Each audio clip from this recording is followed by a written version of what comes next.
I'm 31, female, and in 2 months, I'll be walking down the aisle to marry the love of my life. We've been planning this day for over a year, and let me tell you, it's been a whirlwind of excitement and anticipation. My fiancé and I wanted everything to be perfect, and thanks to my dad, who's been a rock in my life, we're having a beautiful upscale ceremony at a lakeside mansion. Life seemed picture perfect, until my mom decided to throw a wrench into everything. A little backstory. My parents divorced when I was 5. It wasn't one of those nasty legal battles, but it divided our lives in ways no custody agreement could fix. My mom remarried a year later and had my half-sister Brittany, 23, female. My dad got primary custody, so I grew up in his loving, supportive household, while my mom built a new life with her second husband and Brittany. Over time, it became clear that I wasn't a priority for her. Brittany was the apple of her eye, and I learned to accept my place on the sidelines. Fast forward to now. My fiancé and I have been together for 5 amazing years. When we got engaged, my dad was overjoyed and insisted on paying for most of the wedding. He's always been there for me, and I couldn't be more grateful. My mom seemed happy when I shared the news, but little did I know, she had something up her sleeve. About 3 weeks ago, I got a call from my mom. We don't talk often, so her sudden enthusiasm felt suspicious. She started with her usual overly cheerful tone, which I've come to realize means trouble. "Hey, sweetie, guess what? Brittany's engaged," she exclaimed.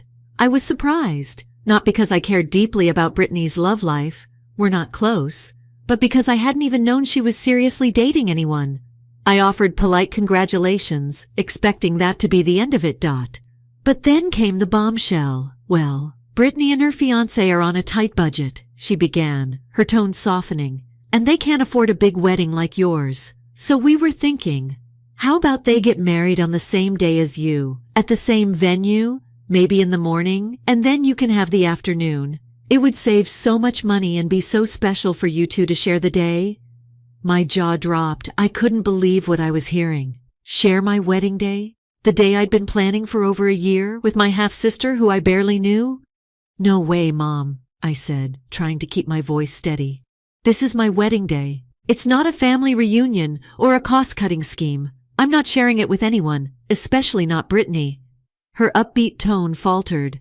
"But Brittany and her fiancé can't afford anything like what you're having. You have to understand how hard this is for them. It would only be for a few hours, just one corner of the venue. It's not too much to ask." I held my ground. "I'm sorry, but the answer is no." She sighed heavily and changed the subject, but I knew this wasn't over. Over the next few weeks, she bombarded me with calls and texts, each one more desperate than the last. She pulled every trick in the book: family guilt, emotional manipulation, you name it. "Wouldn't it be nice to share such a special day with your sister?" she asked. "We're not close," I replied firmly. "We've never been close, and I'm fine with that." Her voice turned sharp. "And whose fault is that? You're the older one. Did you even try to bond with her?" "No," I admitted, "and I don't want to." Then came the guilt trip. "Your dad has so much money. Your wedding will be beautiful and expensive. Don't you think it's a little selfish to keep all that to yourself when Brittany and her fiancé are struggling to put something together?" I snapped. "I'm not responsible for their finances, Mom. If Brittany wants to get married before she even has a full-time job, that's her decision. If they can't afford a big wedding, they can have a small one. But I'm not sharing my big day. End of discussion." That was the last time I spoke to her about it. Since then, I've been ignoring her calls and texts. Planning a wedding is stressful enough without this added drama. It's heartbreaking because I'd been working so hard to rebuild my relationship with her. With the help of therapy, I'd started to let go of the resentment I'd carried for years. But this felt like a betrayal. Am I being selfish? Or am I just setting boundaries? After ignoring my mom's calls for a few days, I started to feel the stress really sinking in. Planning a wedding is supposed to be fun, right? A time to celebrate love and all that good stuff. But instead, I was dodging my mom's constant pleas and accusations like I was in some kind of emotional war zone. One evening, my fiancé and I were sitting on the couch going over some final details for the wedding when he brought it up. "Your mom called me," he said casually, like he was announcing the weather. I froze. "She what?" he sighed, leaning back. Yeah, she gave me the whole sob story about Brittany and how they're struggling to put together a wedding. She suggested, actually, she tried to convince me to talk you into sharing the day. My blood boiled, but my fiancé reached for my hand, his calm voice grounding me. Look, I told her I'd talk to you, but I also made it clear that this is your decision. It's your day, not mine. And if you don't want to share it, we won't. I've got your back. I couldn't believe her audacity, trying to go behind my back like that. If I wasn't furious before, I definitely was now. I called my mom immediately, my voice shaking as I let her have it. How dare you try to manipulate my fiancé? I snapped. This is my wedding, Mom, and I've told you 100 times I'm not sharing it. I've been patient, but you've crossed a line. She stammered through an apology, claiming it was a blunder and that she didn't mean to upset me. But I was done. I told her in no uncertain terms that if she kept this up, I'd uninvite her entirely. Her tone shifted and suddenly she was the victim. Do you really want to humiliate me like this? What will people think when they find out you've banned your own mother from your wedding? I didn't care. Mom, you've made it clear that my happiness doesn't matter to you. I'm setting boundaries, and if you can't respect them, then you won't be a part of this day. The conversation ended in tears, hers, not mine, and I hung up feeling both empowered and exhausted. But of course it didn't stop there. A few days later, I got a call from my aunt, who's basically the family gossip hotline. Have you seen Brittany's wedding invite? She asked, sounding frantic. I was confused. What? No, why would I? Well, it's got your wedding date and venue on it, she said, her voice rising. People are already asking me if it's some kind of joint ceremony. I couldn't breathe for a second. I thought I'd heard her wrong. Wait, what? Are you serious? She confirmed it. Apparently Brittany had sent out invitations to her so-called wedding, claiming my date and venue as her own. And it wasn't the small gathering of less than 10 people my mom had promised. Brittany had invited dozens of people, and most of them were from my side of the family. I felt like I'd been punched in the gut. This wasn't just crossing a line. It was detonating a bomb. I drove straight to my aunt's house, grabbed a copy of the invitation, and headed for my mom's place. When she opened the door, I didn't even say hello. I threw the invitation onto her coffee table and demanded an explanation. Cue the waterworks. I'm so sorry, she wailed. Brittany and her dad pressured me. I thought I could convince you, but when I couldn't, she went ahead and sent out the invitations anyway. You promised them? You promised them something that wasn't yours to give? She nodded, still sobbing. I thought you'd come around, and now the invitations are out. What am I supposed to do? If we cancel, we'll be humiliated. Brittany will never forgive me. Her excuses only made me angrier. That's not my problem, I said coldly. I told you no over and over again, and you didn't listen. You've backed me into a corner, but let me make this crystal clear. Brittany is not having her wedding on my day, and if she tries, I'll make sure she and her guests aren't allowed anywhere near the venue. She looked at me like I'd just slapped her. Please, for my sake, she begged. I've already promised them. No, I said, my voice firm. This is your mess, Mom, not mine. Clean it up, and while you're at it, tell Brittany and her dad they're not welcome at my wedding. In fact, you're not welcome either. I'm done. Her tears turned into full-blown sobs as I walked out, slamming the door behind me. I drove home shaking, my mind racing. How did it come to this? My own mother had turned what should have been the happiest time of my life into a nightmare. But I knew one thing for sure. I wasn't going to let them ruin my wedding day. After leaving my mom's house, I sat in my car for what felt like an eternity, staring blankly out the windscreen. I wasn't sure whether I wanted to scream, cry, or just drive until I hit the ocean. How did my wedding day, something I'd dreamed about for so long, turn into this chaotic mess? When I got home, my fiancé was waiting for me. The moment I walked in, he could see the frustration all over my face. What happened? He asked gently. I handed him the invitation, barely able to say the words. Brittany sent out wedding invites with my date and venue on them. Mom promised them it would be fine and went behind my back. He looked over the invite, his jaw tightening. Unbelievable, he muttered. What are you going to do? I already told her they're all banned, I said firmly, though the weight of that decision felt heavy. Mom, Brittany, Her dad, they're not welcome, but I need to make sure this stops here. I called my dad next, explaining everything in detail, from the calls and texts to the invite fiasco. Dad listened quietly, but I could hear his anger building with every word. "Don't worry about it," he said, his voice steady. "I'll take care of it. Focus on your wedding. I'll make sure they don't pull anything else." The next day, Dad and I went to the venue together. We met with the manager and explained the situation. I didn't hold anything back. I told them about the invite drama and the possibility that my mom or Brittany might try to disrupt the wedding. The manager was understanding and reassured me that no one but me or my fiancé could make any changes to the reservation. "We'll have security on site," she added. "If anyone tries to cause trouble, they won't get past the gate." It was a relief, but the emotional toll was still weighing me down. I spent the next few days preparing for the worst, mentally bracing myself for another stunt from my mom. But to my surprise, everything went quiet. No calls, no texts, no dramatic confrontations. I thought maybe, just maybe, they'd finally gotten the message. But then, a knock on my door shattered that illusion. When I opened it, there was my mom, looking disheveled and on the verge of tears. Before I could say anything, she launched into a tirade. "We're humiliated. Brittany had to cancel everything. People are asking why, and we look like fools. She hasn't eaten in days, and her dad is furious with me. What did you get out of ruining her happiness?" Her words hit me like a slap, but instead of feeling guilt, I felt anger bubbling to the surface. I crossed my arms, staring her down. "What did I get out of it? Peace, Mom, peace from you trying to hijack my wedding. I told you no from the start. You ignored me, went behind my back, and now you're facing the consequences. This isn't my fault, it's yours." She started crying harder, but I didn't budge.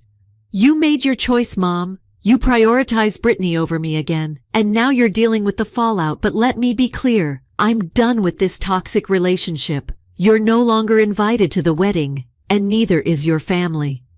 Her sobs turned to anger. "You're really going to cut me out of your life over this?" "Yes," I said firmly, "because this isn't just about the wedding. It's about years of you treating me like an afterthought. This was my breaking point. I deserve better, and I'm done pretending otherwise." Before she could say another word, I shut the door in her face, my hands shaking as I locked it behind me. It wasn't the proudest moment of my life, but it felt necessary. After that confrontation, I confided in my dad again. He was my rock, as always, and reassured me that I'd made the right call. "You don't owe her anything," he said. "Focus on your happiness. She made her bed. Now she has to lie in it." The silence that followed was almost eerie. No more calls, no more texts, just radio silence from my mom and Brittany's side of the family. But my aunt, ever the messenger, kept me updated. Apparently, Brittany was furious, blaming me entirely for the cancellation. She'd even painted me as the spoiled half-sister who refused to share. I couldn't care less. I'd spent years being the afterthought in that family, always expected to give and never to take. If Brittany wanted to play the victim, fine, but I wasn't going to let her narrative ruin the happiest day of my life. Still, the fallout wasn't limited to just me. My aunt mentioned that Brittany's fiancé had been against the joint wedding idea from the start. He was mortified when everything blew up and apparently blamed her for the mess. The tension between them was palpable, and while they hadn't broken up, the strain was evident. As the wedding day approached, I focused on what mattered: my fiancé, my dad, and the friends and family who genuinely cared about me, the people who wanted to celebrate my happiness, not tear it apart. The closer the wedding day got, the more I started to feel the weight of everything lift. I had set my boundaries and stuck to them, and now it was time to focus on what really mattered. My fiancé and I spent the last week tying up loose ends, finalizing seating charts, and going over the details with our vendors. Dad, as always, was a pillar of support. He not only ensured that the venue was secure, but also helped me mentally prepare for the day. "This is your time," he said one evening over dinner. "Don't let anyone take that from you. You've earned this happiness." The morning of the wedding was surprisingly calm. I woke up early, surrounded by my closest friends, and spent the hours getting ready in the bridal suite. There were no frantic calls, no last-minute disasters, just laughter, excitement, and the occasional happy tear. When it was finally time to walk down the aisle, I felt a wave of emotion hit me. Seeing the love of my life standing there, waiting for me, surrounded by people who genuinely cared, was overwhelming in the best way. My dad walked me down the aisle, his face beaming with pride. As we reached the altar, he whispered, "You look perfect." The ceremony was everything I had hoped for. Our vows were heartfelt, the setting was beautiful, and for the first time in weeks, I felt truly at peace. There was no drama, no chaos, just love and joy. After the ceremony, as we transitioned to the reception, I couldn't help but notice the empty seats where my mom and her side of the family would have been. Part of me expected to feel a pang of sadness or regret, but I didn't. Instead, I felt relieved. Their absence meant no one was there to try and overshadow the day. The reception was a blur of laughter, dancing, and celebration. My dad gave a toast that had everyone in tears, talking about how proud he was of me and how happy he was to see me starting this new chapter with someone who truly loved and supported me. My husband, who had been my rock through all the chaos, was by my side every step of the way. "See," he said, pulling me close during our first dance. "No one can ruin this. It's our day." Later that night, as the festivities wound down and guests began to leave, I found a quiet moment to reflect. I thought about everything that had led to this point, the years of feeling like an afterthought in my mom's life, the drama with Brittany, and the difficult decision to cut ties. It wasn't easy, but standing there, surrounded by so much love and happiness, I knew I'd made the right choice. In the days that followed, the fallout became more apparent. My aunt called to tell me that Brittany was still furious. She had been telling anyone who would listen that I had ruined her wedding. But the truth was, she had ruined it herself by trying to take something that wasn't hers. I also heard that her fiancé was distancing himself. Apparently, he had been against the joint wedding from the beginning and felt pressured into it by Brittany and her parents. The cancellation and the humiliation that followed had put a serious strain on their relationship. As for my mom, she hadn't tried to contact me since our last confrontation. I knew she was upset, but I also knew I couldn't let her back into my life without significant changes on her part.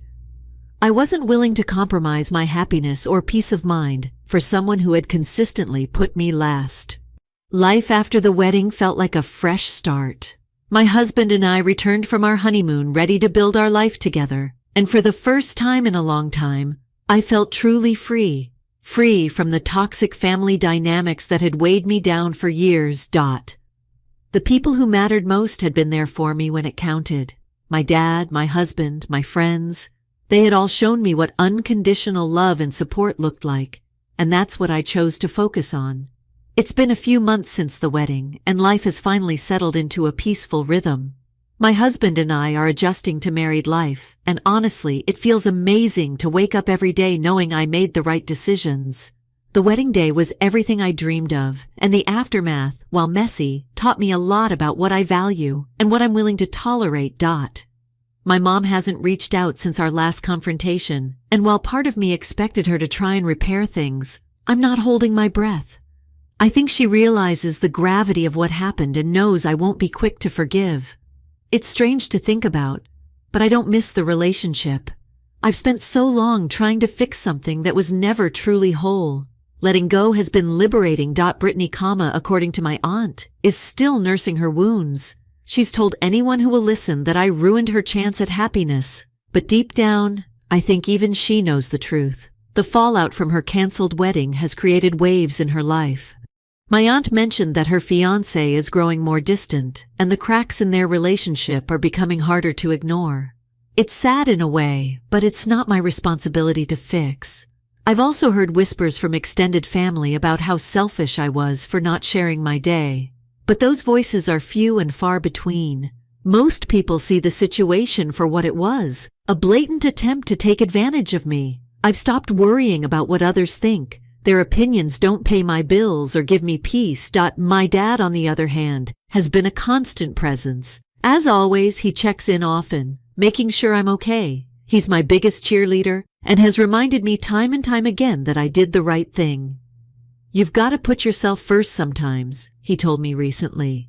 "You deserve to be happy without strings attached."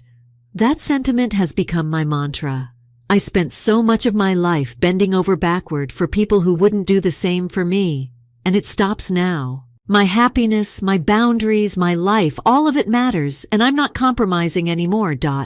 As for my husband, I couldn't ask for a better partner. He's been my rock through all of this, never once wavering in his support. Whenever I doubt myself or feel the slightest twinge of guilt, he's there to remind me that I stood my ground for a reason. "You're stronger than you give yourself credit for," he said just the other night. And for the first time, I think I actually believe him. Looking back, I realized the wedding drama was a blessing in disguise. It forced me to confront the toxic patterns in my life and gave me the push I needed to break free. It wasn't easy, and there were moments I felt like giving in, but standing up for myself was worth every ounce of stress. I've started therapy again to unpack everything, not just the wedding, but the years of feeling sidelined by my mom. My therapist said something recently that stuck with me. "You're not selfish for setting boundaries. You're teaching people how to treat you." Those words hit home in a way I didn't expect. Moving forward, I'm focusing on the people who genuinely care about me, the ones who show up, who respect my boundaries, and who want to see me happy. My husband, my dad, my friends, they're my chosen family, and that's enough for me. As for my mom and Brittany, I've left the door cracked, but they'll have to make the first move. And if they do, it'll take more than an apology to rebuild what's been broken. Trust takes time, and I'm not in a rush. In the end, my wedding wasn't just a celebration of love. It was a turning point, a moment where I chose myself. And while it's bittersweet to let go of certain relationships, I know it's the right thing to do. Sometimes you have to let the pieces fall where they may, and trust that what's meant to stay will stay. Life isn't perfect, but it's mine. And for the first time in a long time, that feels pretty damn good. Story 2. Is it my fault that I no longer want to visit my dad's house? Because he consistently chooses the side of his girlfriend and her daughter over mine? I'm 15 years old, and since my parents split custody of me, I alternate between my dad's and mom's homes. I go from place to house, and it's kind of random. My dad began dating Emma about a year ago, and she has a daughter called Sarah who is around 12 or 13. Sarah and Emma began spending a lot of time at my dad's house. They appear to be at his place all the time, even though they have their own apartment.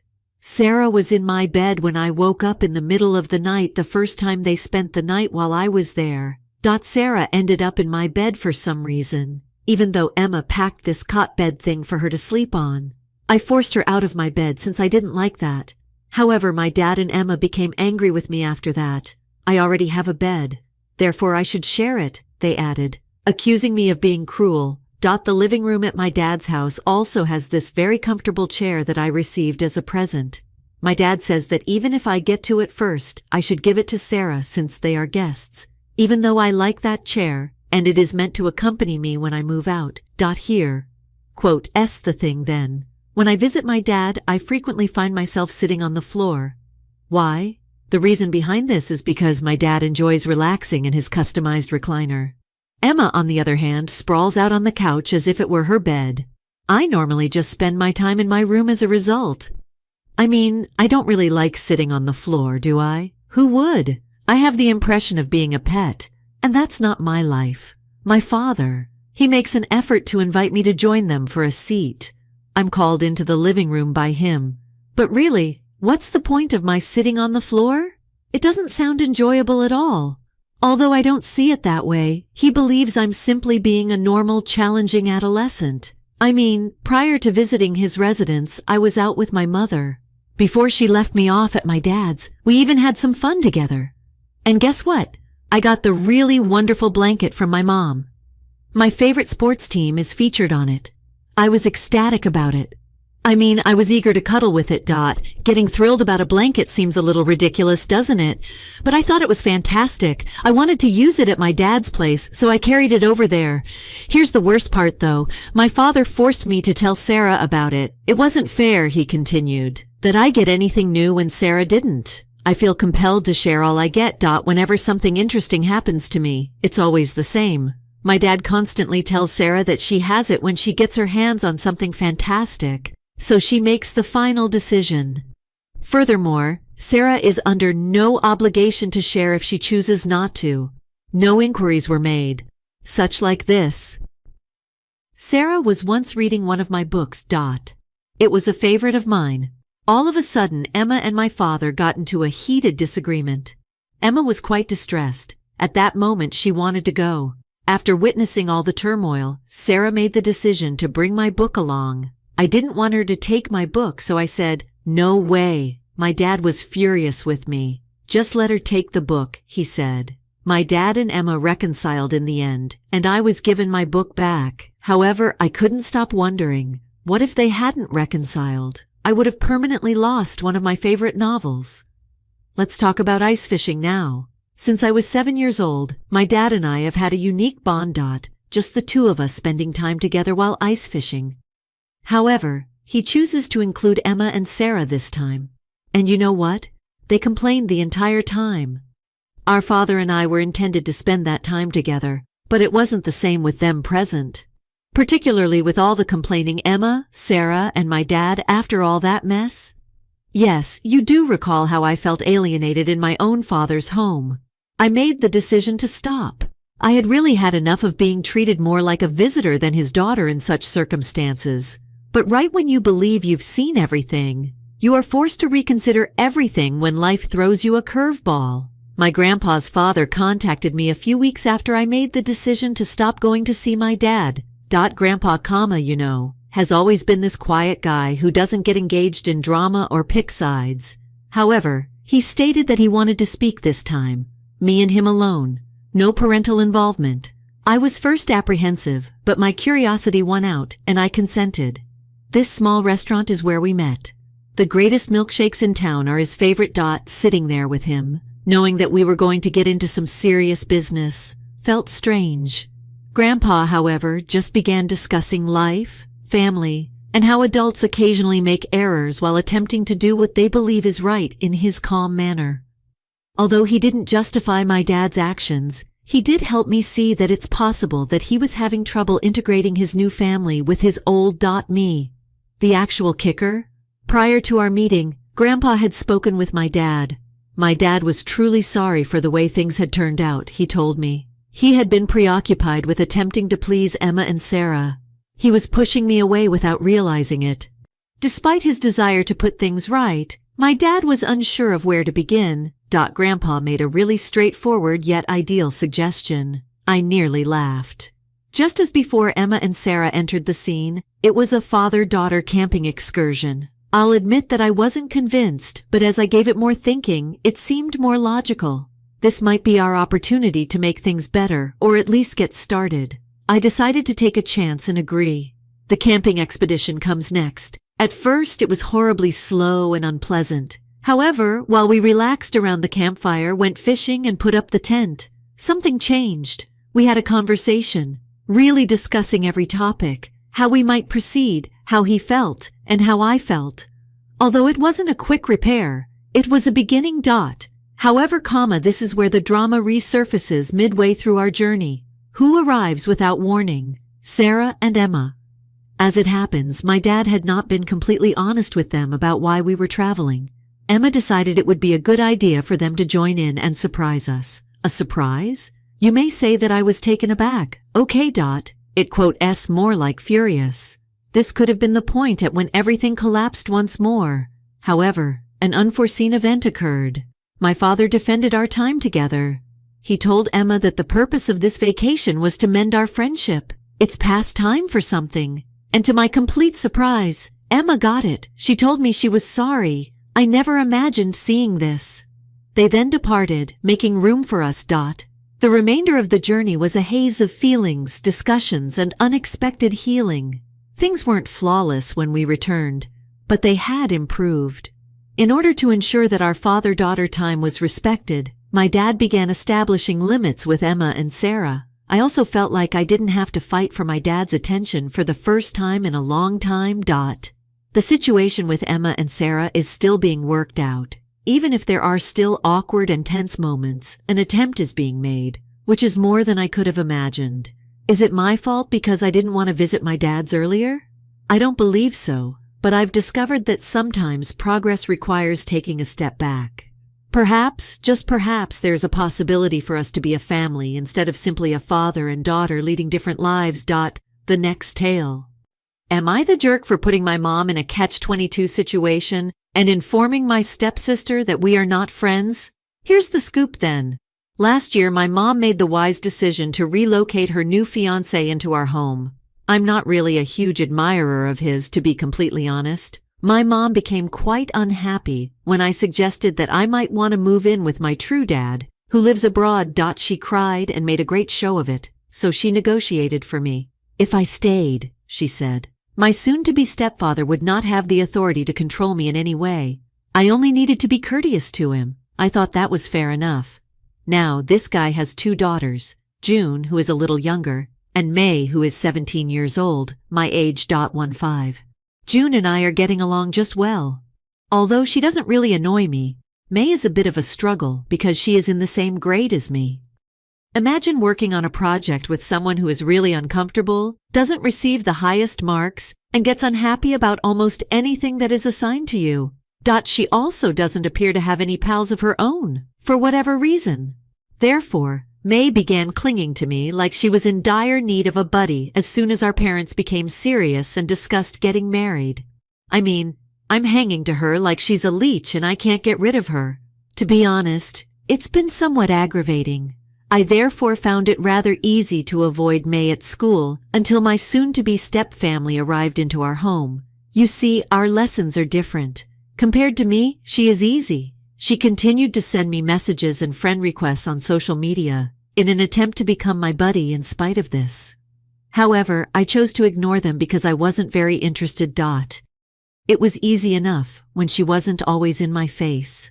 However, once her family moved in with us, May was all over the place. They followed me about the home, tried to strike up a conversation with me, and generally tried to join in on whatever I was doing. She seemed to be too much, constantly there, chatting nonstop, and I was unable to find any quiet time. I quote, am a huge sports fan, right? And I have to train a lot as part of it, almost every day. For me, it's a huge problem. However, May isn't exactly what you would describe as athletic. However, our parents felt it would be a terrific idea for her to accompany me to the gym when she told them she was interested in getting in shape. Although I wasn't overjoyed, I reasoned that it couldn't be that horrible. It turns out really poorly. She was constantly inquiring about how everything worked, and she became exhausted pretty quickly. It seemed like we had only completed 25% of my exercise regimen when she was finished. It was draining, not only for her, but also for myself. Making an effort to answer all of her inquiries and check on her well-being. Then I reached my breaking point over the weekend. After training, I brought a friend over to play video games and chill out. Just relax for a while. Without even asking whether it was cool, May suddenly invites herself into my room. For me, that was the final straw.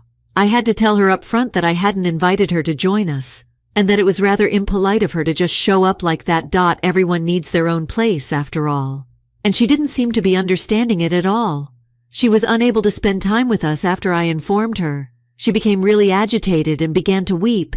She then proceeded to complain to her father, who happens to be my stepfather. He essentially told us to let her play with us when he entered my room. No way, I said, and reminded him that he had an agreement with me that he shouldn't boss me around my mother. He was furious about this. Following that, we were all required to attend a large family gathering. I told my stepdad the truth and refused to back down when he accused me of bullying him. That May persistently tries to push herself into settings when she is obviously unwanted. I told him the truth. It would be best if she just stayed out of my way for the little time I have left at home before I move out, I remarked, adding that she is not and never will be my friend. My mom was under a lot of stress from this whole affair. She dislikes confrontation. However, after that, my stepfather began threatening to end their relationship if she didn't correct me. I told my mother at that point, right up, I'm going to leave if she takes his side and attempts to punish me for this.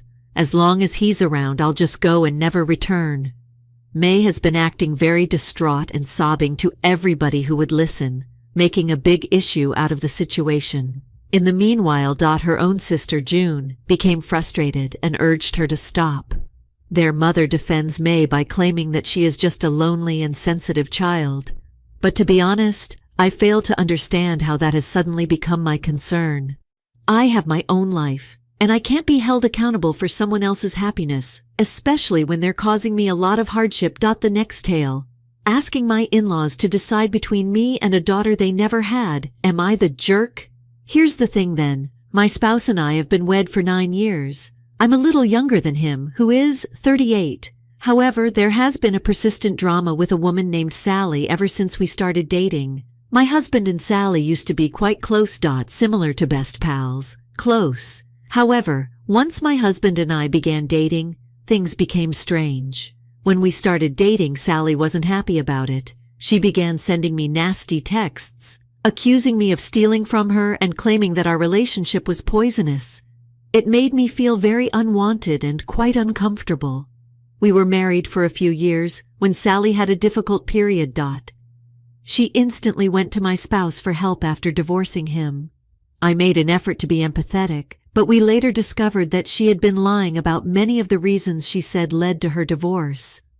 I had to face her when we returned to the region, and she told me the truth. I told her up front that I didn't like being misled. Sally didn't stop there though. She began circulating false information about me, claiming that I was siding with her ex-husband because I was in love with him.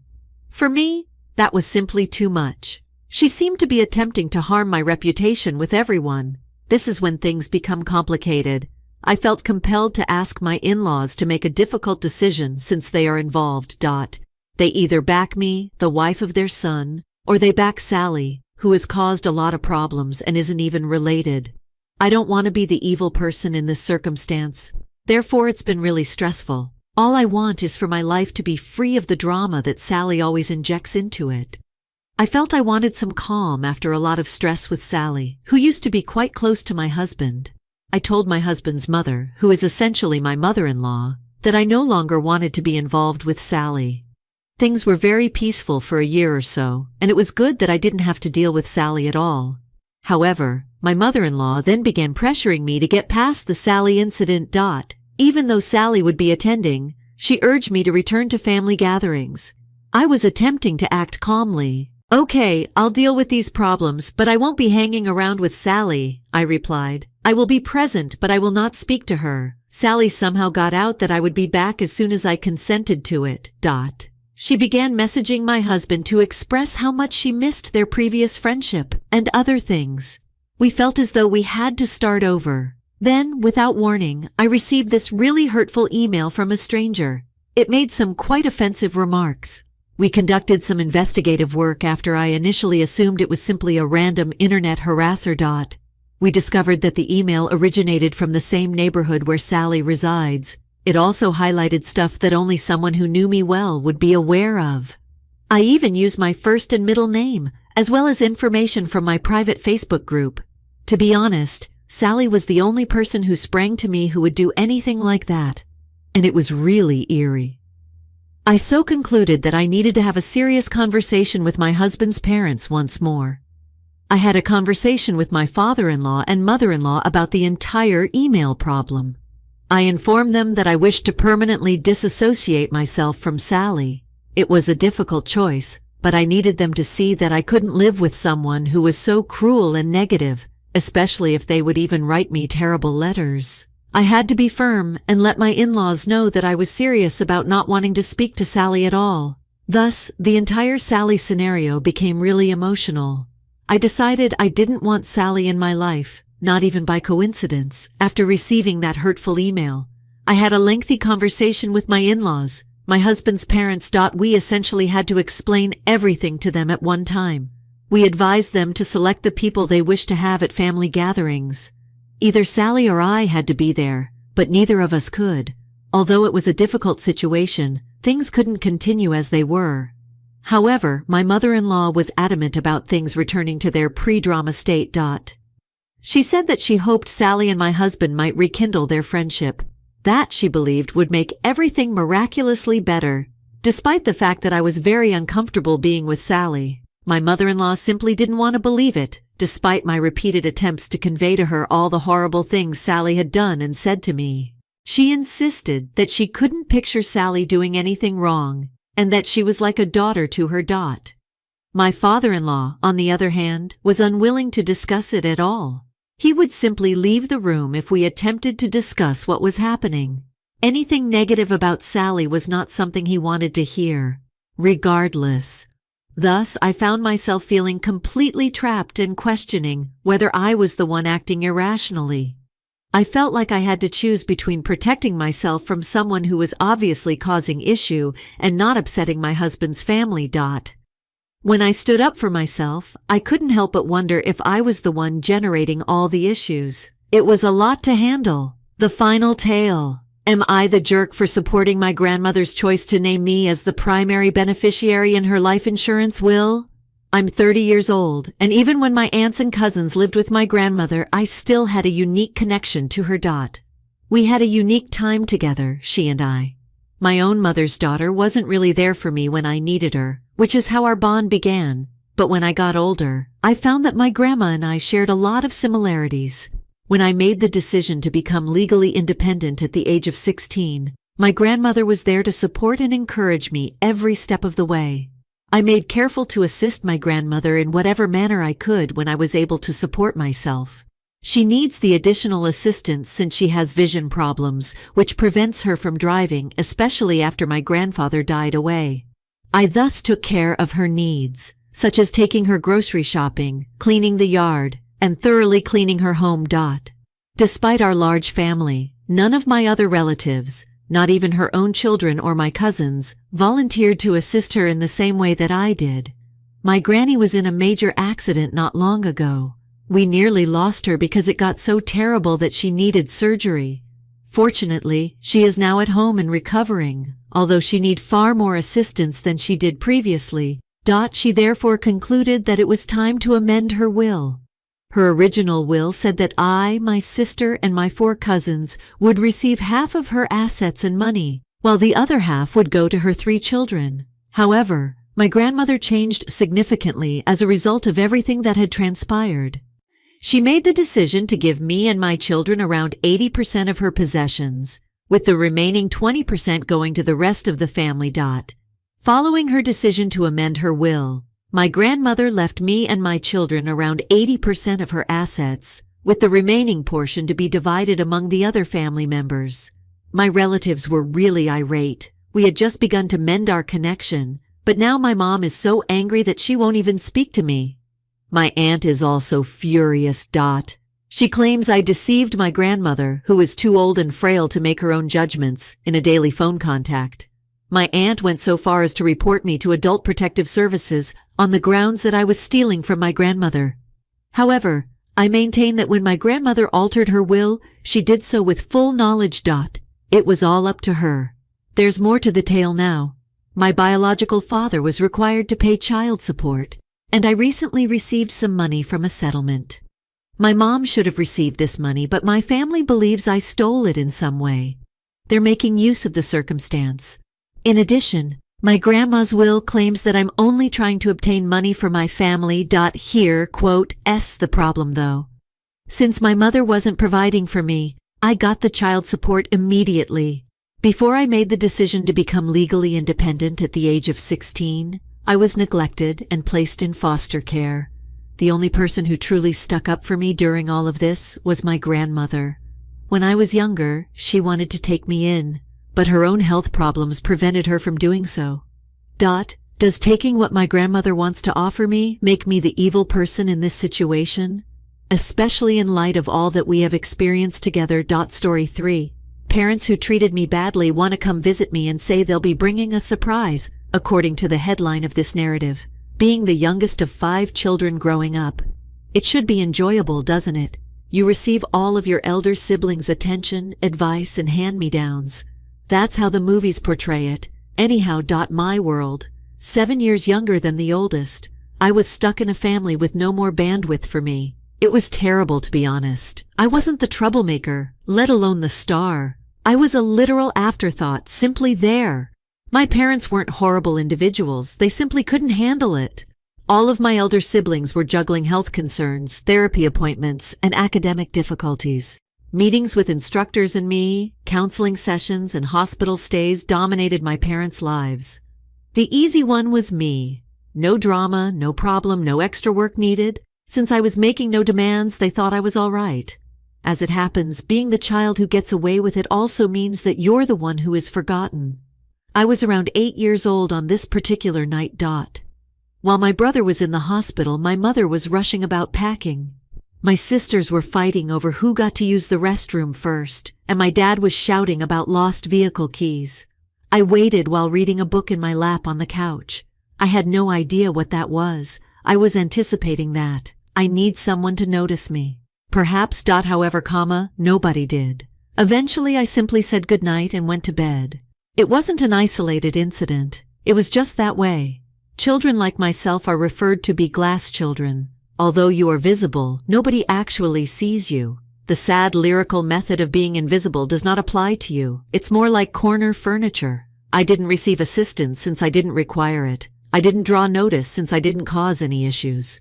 I am aware that my parents didn't mean to be careless. Simply put, they were overworked. However, such knowledge did not lessen the pain.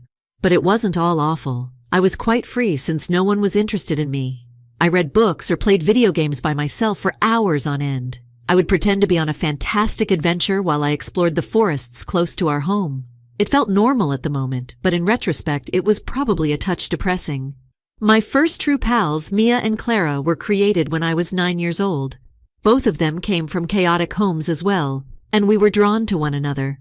Mia spent much of her time at Clara's house because her parents were divorced and often fighting. Clara, S mother worked extra shifts to make ends meet, and her father was, absent. We all discovered one another when we were tiny lost children. That's probably what kept me sane. Clara and Mia were my haven, my actual family. Together, we accomplished everything. Sleepovers, homework, hiding in the trunk of Clara's mother's car and sneaking into the neighborhood movie theater. Normal child things. We had our own little universe by the time we were in middle school. Even a club was formed, the Unwelcome Club. We didn't make much of it. It was merely a fitting name. We created our own family because our real one was awful. Even though Mia and Clara were wonderful, I couldn't shake this nagging feeling in the back of my mind. I hoped my parents would take notice, not in a grandiose manner. Something as simple as, "Hey, how was your day?" Or "What book do you currently read?" However, those times never materialized. I recall taking a math test once and receiving a perfect score. I was eager to inform someone when I got home, but as soon as I entered the room, I noticed my mother talking to the school counselor about one of my sisters. In the hopes that someone might see, I placed the paper on the refrigerator inconspicuously. Nobody did. I would give up trying by the time I reached high school. I just resigned. I wasn't upset. Why should I care if they didn't? I gave my all to both my part-time work at the library and my studies. I had a great time working there. Nobody had high expectations of me, and it was peaceful. It also relieved me of the obligation to remain at home. Most of the time, my parents hardly noticed that I was away. They presumably thought I was at Mia's or Clara's place, and I believe they were correct. I began to push the boundaries by staying out later and later, but nobody ever said. I once arrived home at midnight to find it absolutely black. Nobody inquired about my whereabouts. For all they knew, I may have been laying in a ditch or abducted. When my senior year arrived, I began submitting college applications. I kept it a secret. Not my folks, not my siblings, nobody. I failed to see the purpose. They wouldn't give a damn unless they were forced to. It would also be too late by then. Naturally, my buddies were aware. We agreed.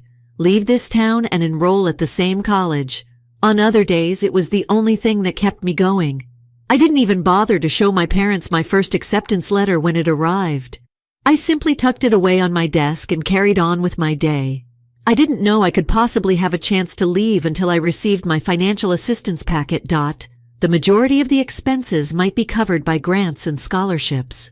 The only relative who appeared to be concerned about my future, my grandmother, volunteered to assist with the remaining tasks. "I don't think your parents won't ruin this for you," she informed me. To be honest, I didn't even say goodbye the day I departed for college. After packing my car and waving to my mother as she walked by me in the hallway, I took off. She probably had no idea what was going on. I wasn't attempting to make a point or be theatrical. It simply didn't seem to matter to me. I felt free for the first time in my life. No one thought about me after the fact. I wasn't the child in the corner who couldn't be seen. I was myself. And it was wonderful. It was so ordinary that it could have been any other Tuesday. When the time arrived for me to depart for college, no heartfelt farewells. No hugs at the last minute. To be honest, I doubt my folks even realized I was going. Over the last few weeks, I had been slowly packing up my belongings, and on the morning of the event, I placed the remainder into my dilapidated used vehicle and drove out. I was carrying a box when my mother passed me in the corridor, looked at it and remarked, "You're cleaning." I just said, "Yep," and continued to go. And that was all we spoke about. At the time, I wasn't upset about it. I was no longer expecting anything from them by that point. I remained out late, but they didn't notice. Didn't notice that I had spent months preparing to relocate 2 states away with Mia and Clara, or that I stopped making an effort to attend family meals. They most likely thought I was attending a nearby community college or something. Joke on them. The most liberating experience of my life was the journey to my new college town. Clara followed in her car, crammed full of her belongings, while Mia sat in the passenger seat. We laughed and shouted lyrics out the windows while listening to awful early 2000s pop songs, as if we were in a low-budget coming-of-age film. Attending college wasn't the only thing at stake. It has to do with beginning a new life, one in which we were no longer the unwanted children. We were ourselves. We moved into this small apartment off campus as soon as we got there. When I say little, I mean small enough that you could stand in the living room and use one hand to touch the front door, and the other to the kitchen counter.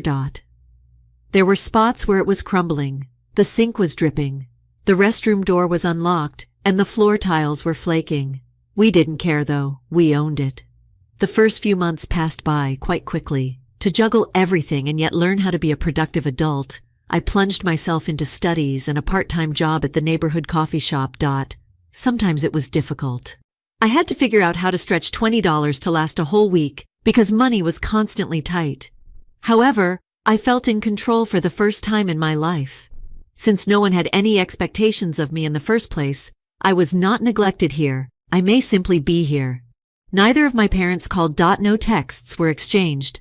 Nothing. I initially believed that they might not have my updated phone number, or perhaps have completely forgotten about me. However, a few months later, I received an arbitrary SMS from my mother. "Can you get some milk on your way home?" she wrote. Before answering, I looked at the message for a whole minute. "I no longer reside there," she said. I see. Tell me when you'll be here." It seemed as if I had just returned from an extended camping trip. I avoided correcting her. Why would I? I didn't mind if she wanted to think I was simply out. Before I left, they didn't seem to have given a damn about what I was doing. Why begin now? My grandmother, meantime, became my lifeline. Every few weeks, Mom would give me a call to see how I was doing in school and to let me know that she was always there to support me. She was not flawless. At least she cared, even though she occasionally interfered and offered unwanted counsel. "Don't let your parents ruin things for you," she advised me. At the time, I had no idea how important that would turn out to be. When Thanksgiving arrived, the gap between my dad and I was much more apparent. By then, I was comfortable with my regular academic schedule and spending my nights with Mia and Clara. Despite having little money, we had saved enough for a feast on Friendsgiving. We purchased a carton of instant mashed potatoes, some canned cranberry sauce, and the tiniest bird we could find. It was ours, although it wasn't very fancy. We even created awful paper ornaments to adorn the flat. My mother contacted me 2 days before Thanksgiving. She had phoned for the first time in months, and I nearly didn't answer, thinking she was just calling or something. I replied, "Hey, what time are you coming for Thanksgiving?" But my curiosity overcame me. She inquired, absolutely unexpected. I blinked. "I had no idea what you were doing for Thanksgiving." According to her, we weren't sure, but we thought it would be nice to have the family together for once. As if it didn't matter. "What time are you expected to arrive? I have plans already." I said, looking at Mia and Clara as they rummaged through our small pantry to find additional snacks. I'm throwing a party for some of my friends. She said, "Oh, I guess that's fine," after a lengthy silence. Simply put, I was quite excited to see you. I was struck strangely by just one statement. I couldn't tell if she truly meant it or if she was just trying to guilt-trip me. It didn't matter either way. I was given 2 days' notice by her, as if I could simply abandon everything and travel across 2 states to play happy family with folks who hardly knew I was even there. I apologize, but I am unable to attend. As courteously as possible, I said. Perhaps we can meet up later. She remained silent for a long moment before letting out a sigh. All right. I hope your Thanksgiving is enjoyable. Before I could reply, she hung up. I was looking through old pictures on my phone that evening. The majority of the photos were just Mia, Clara, and me having fun over the years, with very few of my relatives. However, I had an odd mixture of relief and grief as I perused them. Sadness because I still felt the need to be important to my parents. I was relieved that I didn't have to. It was the ideal Friendsgiving. Half of the food was burnt. Mia set off the smoke alarm while attempting to prepare gravy, while Clara splattered cranberry sauce all over the couch. We laughed till our sides ached, though, and I felt like I was a part of something genuine for the first time in years. However, such feeling was short-lived. Everything began to fall apart a few years later when I received another call, this time from my father. My dad's phone call was a complete surprise. After the Thanksgiving incident, I had been avoiding family interaction for weeks. I wasn't angry, simply fed up with being treated like an afterthought that only became important when it was convenient for them. But then I saw his name on my phone. My curiosity overcame me. I reasoned that it must be significant. Even while I lived at home, Dad hardly ever phoned. I gave a cautious response. "Hello, Olivia," he began in a clipped, grave voice. I quote, "LL, stop paying your college fees if you don't return home for Christmas." I blinked. I initially believed that I had misheard him. "Hold on, what?" Trying not to chuckle, I asked. "I got my degree 3 years ago, Dad." It was almost ridiculous how silent the other end was. Obviously, he hadn't anticipated such reaction. "Well," he sputtered at last, "I just meant, you really must return home. It's crucial." He didn't go into further detail, so I waited. I then inquired as to why. "Why is it so crucial? Christmas is here." That's how he snapped, outlined all the requirements for the family to be together. "Olivia, you're being self-centered. The least you could do is return home for the holidays after everything your mother and I have done for you." I couldn't contain my laughter at that moment. "Remember, Dad, how my granny paid for college? You have nothing to do with that?" He waited once again, presumably attempting to rescue this absurd argument. He completely ignored my criticism and remarked, "Over the years, we've sacrificed a lot for you. It's time you expressed your appreciation." For what? I wasn't even sure how to react to that gratitude. The years of being neglected, the utter lack of support or interest in my life, the sudden guilt trips and requests for attention now that it was convenient for them. I nearly hung up at that moment because it was so ridiculous. However, I didn't. I was curious to see how far he would take this. As quietly as I could, I said, "Dad, I've planned my Christmas already. I won't abruptly cancel them. We can chat after the holidays if you and Mom want to get together." That response didn't sit well with him. "You're leaving your family behind?"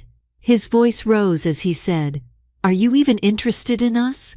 I inhaled deeply while attempting to remain composed. "For the past 20 years or so, you have shown no concern for me.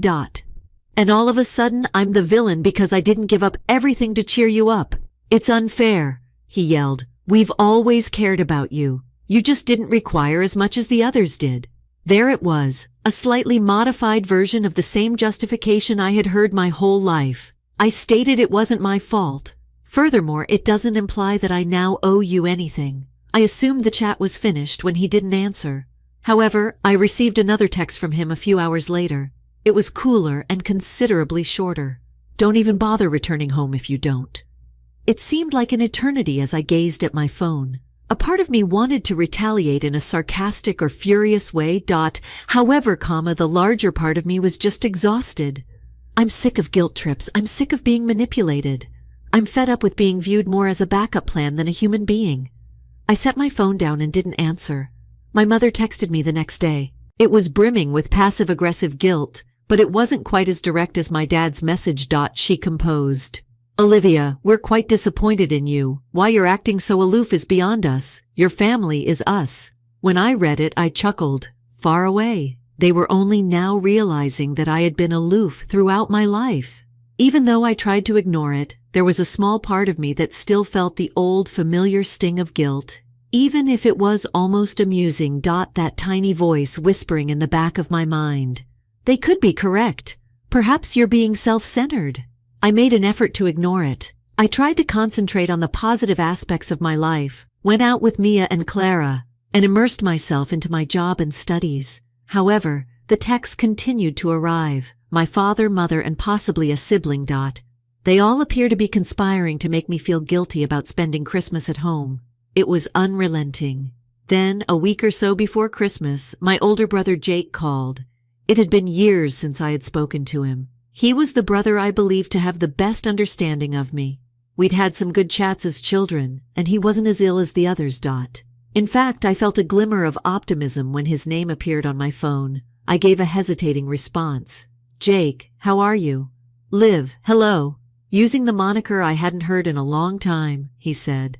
I understand that our relationship with Mom and Dad has been tight, but let's have a conversation, shall we? Already bracing myself, I said, What is it about? He paused for a long moment before speaking. They have been discussing appointing you as one of the boys' legal guardians. My heart fell. What? He said, You're the only one who's really stable, as if that were the most sensible thing ever. The others. We have our own problems, though. Your parents believe you would be the finest option. What I was hearing was unbelievable. They intended to place this enormous burden on me after hardly recognizing my existence for years. Despite my fury rising to the surface, I made an effort to maintain my composure, and they made this decision without consulting me. Jake acknowledged that they had been preparing it for some time. Before they surprised you, I felt you should be aware of it. I was enraged. No, I spoke aggressively. Liv, let them know I'm not interested. Come on, he pleaded in an imploring tone. A member of the family you are. Family? I lost my temper. Jake, don't discuss family with me. Throughout my whole childhood, they disregarded me. All of a sudden, I'm a member of the family now that they need something. No, I'm finished. After a lengthy moment of stillness, he remarked, Okay, I understand. I'll let them know. After hanging up, I sat there and stared at the wall, trying to take it all in. Christmas was no longer the only topic of conversation. They wanted to take advantage of me once more. I wasn't going to allow them this time, though. I couldn't get rid of the rage that was building inside of me after that conversation with Jake. After all, who makes the decision to appoint someone as a legal guardian without consulting them? They were asking for a serious favor. They were attempting to take over my entire existence. I kept repeating what Jake had said to myself. The only one who is truly steady is you. Oh, I was the one who was steady now. Easy to use. I was invisible to them for years. My outstanding grades, my part-time jobs, and even the times I left home without saying anything were of little concern to them.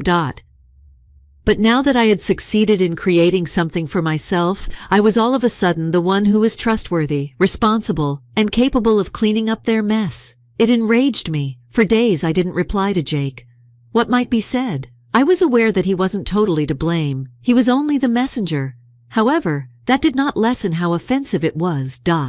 In the meantime, my folks continued to text me. Another one-liner was provided by my father. Don't let us regret putting our faith in you. Do you trust me? All my life, they had never trusted me with anything. However, they now wanted me to assume their duties. The signals prevented me from ignoring them, even if I tried to. My mother wrote me lengthy, meandering emails about how families are strong and how they had given up a lot for us children. For whom was it sacrificed?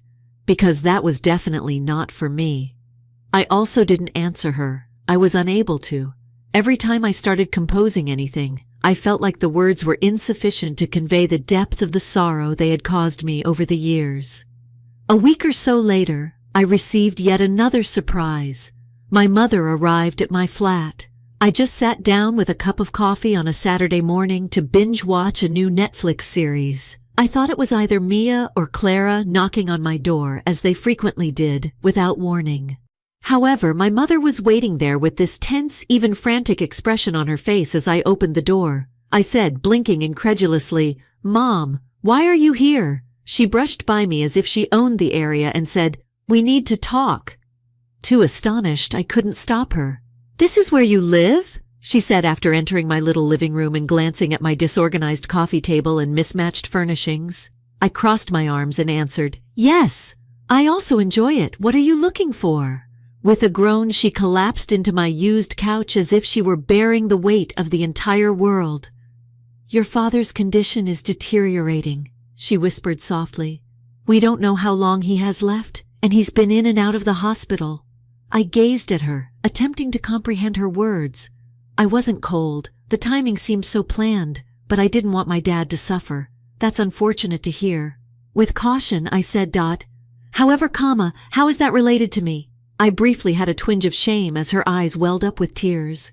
"Olivia, we need you to step up," she said. "When we're away, your boys need someone to look after them." It was there, the true motive for her visit. It had nothing to do with making amends or re-establishing contact after years of neglect. They had made a mess and they needed someone to clean it up. "No," I answered firmly. "I'm not going to do it. Please, Olivia." Her voice wavered as she spoke. "We are in dire straits. Sarah already has too much on her plate and Jake can't take it. The only person who does is you. The only one who does is myself." "What?" I interrupted her with a snap. "I'm the only one that was able to go and start a new life. I am not to blame. You and your father made your decisions. You choose to ignore me and concentrate on everyone else. You want me to make everything right now? I am not your fallback option." Her face sagged, and I briefly feared that she could burst into tears once more. "We did the best we could," she replied instead.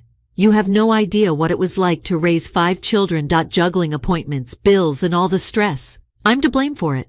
I cut you off. You had 5 children. That was your decision. Don't hold me responsible for your choices." Stunted into stillness, she gazed at me. She had probably never heard me speak to her in such a way before. I had always been the quiet, amiable one growing up. However, I was no longer that child. "I'm sorry you're having a difficult time at the moment," I remarked, slightly lowering my voice. "However, I've been invisible to this family my whole life. Now I won't allow you to pull me back into it, only because you find it convenient." Then her face changed from one of despair to one of rage. "So," she continued, her voice trembling, "that's it? Are you simply going to ignore us?" "No," I said. "It's been a while since you abandoned me. I'm simply leaving at last." With her hands balled into fists at her sides, she rose to her feet. She simply shook her head and left the room, although for a brief minute I feared she may say anything else. After she departed, I remained there for a long, gazing at the empty area where she had been. I didn't feel vindicated or victorious. I simply felt worn out. Later that afternoon, Mia and Clara stopped over, and I explained the situation to them. As usual, Clara didn't mince words. She said, "Screw her. They're not worthy of you." Mia nodded in agreement, albeit she was quieter. "Liv, you must defend yourself. You've put in too much effort to allow them to bring you down. Of course, they were correct. But despite their encouragement, I was still plagued by guilt. My entire life, I had been taught that family comes first. Regardless, even though I knew it was the proper thing to do, it wasn't easy to let go of that perspective. I received a letter in the mail a few days later. My mother gave it to me. It was filled with the same guilt-tripping drivel I had heard 100 times before about how much they had given and how disappointed they were in me. So she must have written it before the visit, how I was leaving the family behind. I tossed it in the garbage after crumpling it up. I had blocked all of their phones. It was a welcome change of pace.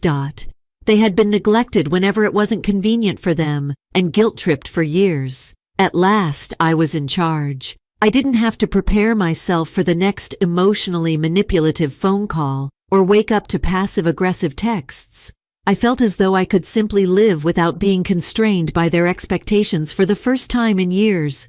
Peace in my family, of course, never lasts long. On a Saturday morning, I was reading a book and enjoying a cup of coffee while relaxing at my apartment.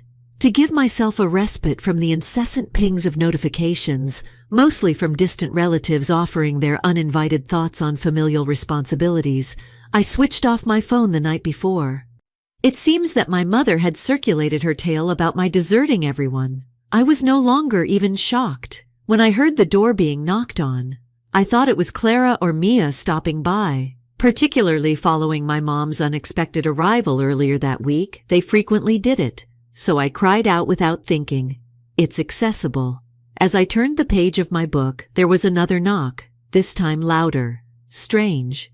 Clara would have contacted me to let me know she was on her way, and Mia would often burst in, still in my jammies. I groaned, put down my mug, and trudged to the door. My stomach fell the moment I opened it. My mother was there on my porch once more, as if she had simply stopped by to borrow some sugar. I said sharply, "Mom, again, what are you doing here?" She took a while to respond. Rather, she asked, "May I come in?" with a weird grin that stopped short of her eyes. "No," I said simply, with my arms crossed. "You may express yourself here in whatever way you like." She didn't move, but her face dropped. "I'm not here to fight, Olivia. All I want to do is chat." I sighed in frustration. "We've already spoken. You arrived without being invited, departed after heaping a mountain of guilt on me. Is there anything further to say?" She gripped her hands together as if to prevent herself from disintegrating, and her voice grew softer. "Your dad is becoming worse. He doesn't have much time left, according to the physicians." It was there. She had been waiting to play this card, the card that says, "Your father is dying." Even though I should have anticipated it, it nonetheless came as a shock to my stomach. I wasn't cold. I didn't want my father to be in pain. However, I couldn't just abandon everything and go to their side after everything they'd done to me. I had lost the part of myself that would have given up anything to win their acceptance. "That's unfortunate to hear." I spoke slowly, maintaining a steady tone. "However, I still don't have any responsibility for this. Her eyes opened as if I had just given her a slap. "How are you able to say that?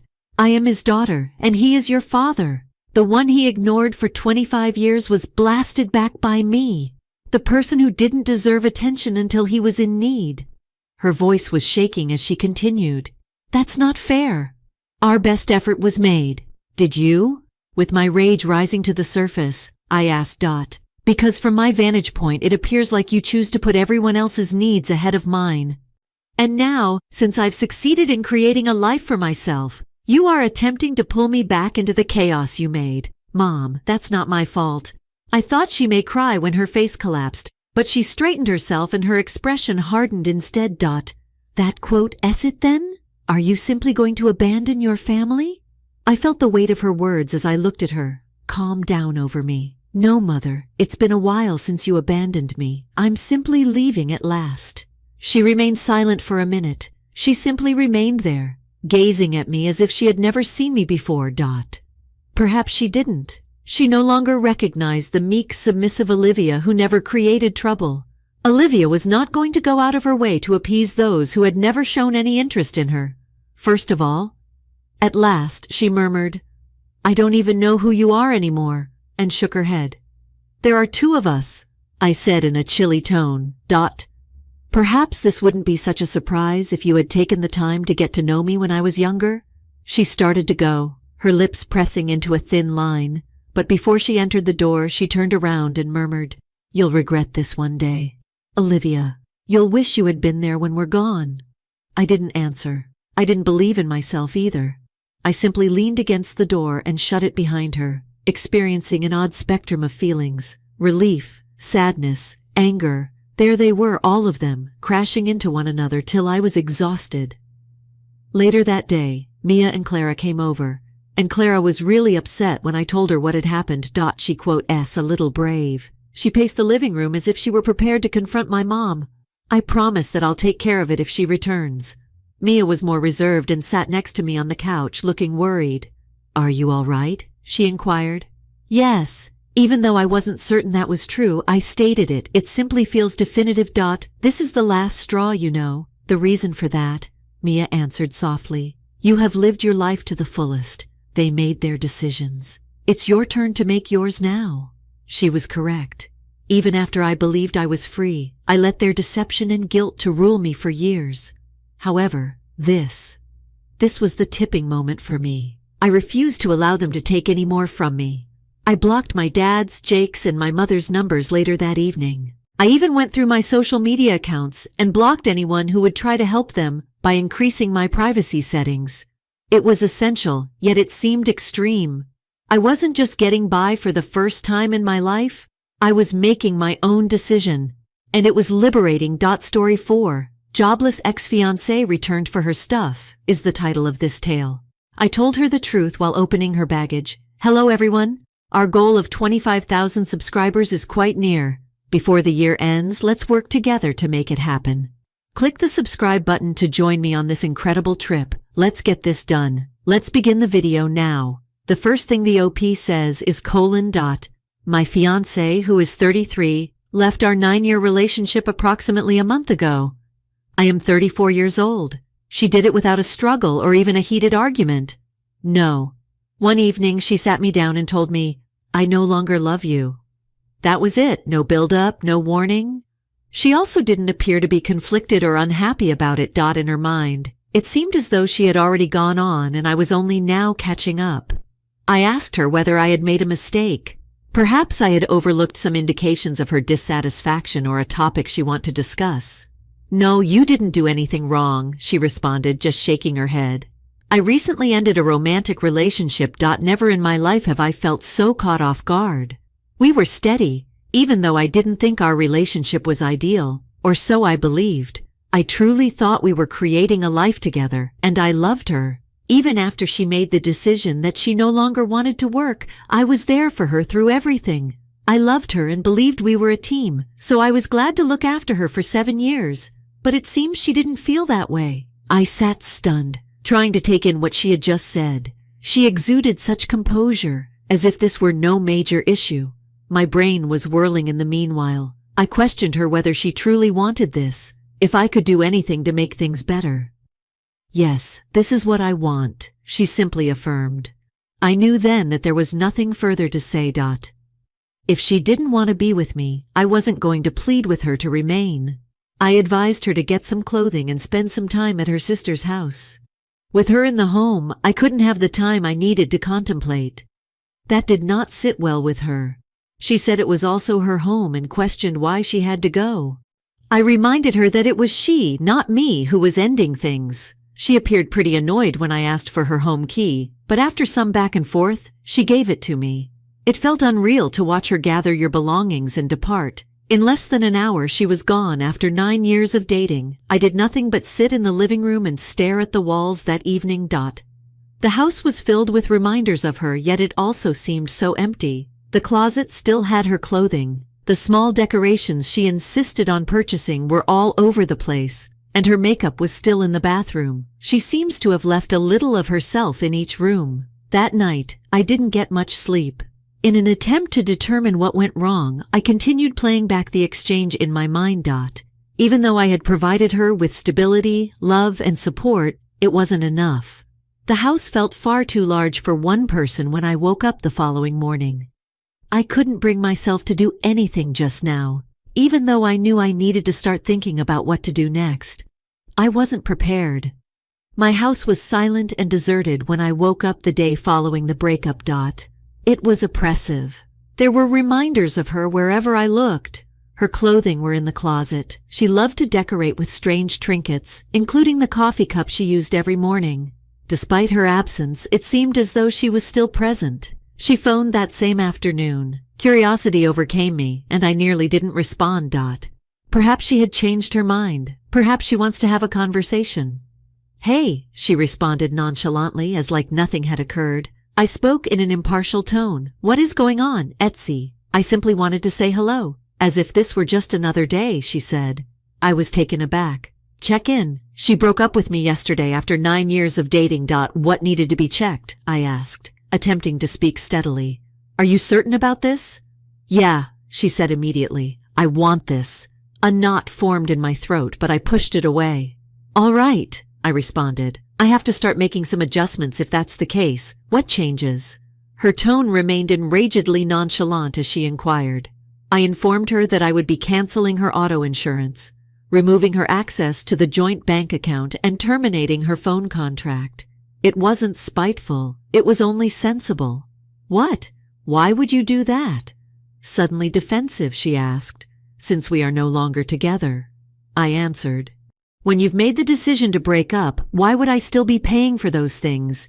She accused me of attempting to punish her for ending our relationship by accusing me of being petty.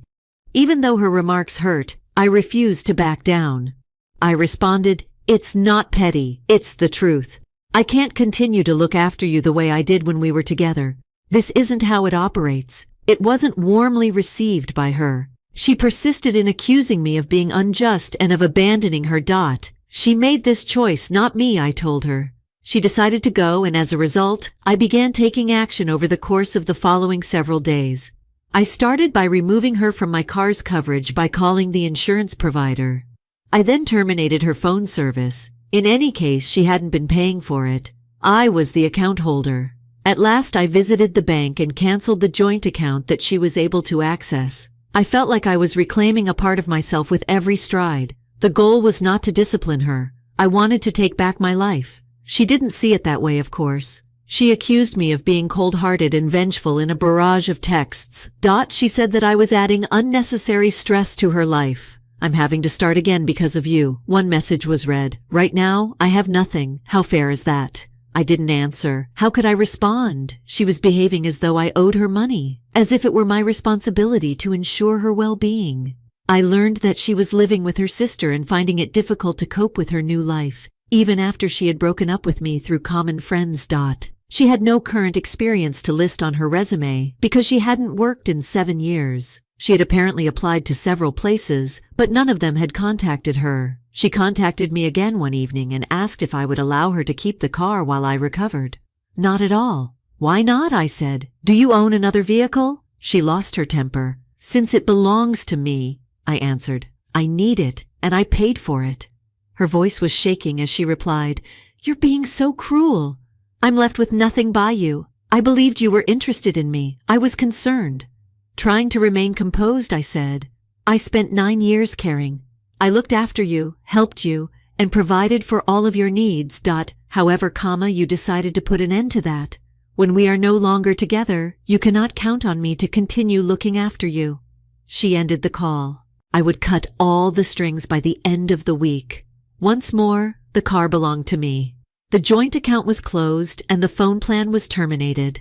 I felt like I had control over my life for the first time in years. It wasn't simple. I still had a part of me that wanted to see how she was doing. However, I always reminded myself of the reality whenever I felt guilty. This was her choice. I didn't end things, she did. I remained strong because of that realization. I wasn't being spiteful or petty, I was simply getting over it. She texted me once again a week or so after the split, requesting that I come get the remainder of her belongings. I agreed since I thought it would be best to just let her finish. To be honest, I didn't want her belongings to be in the house for any longer than absolutely necessary. The following night, she arrived with a luggage.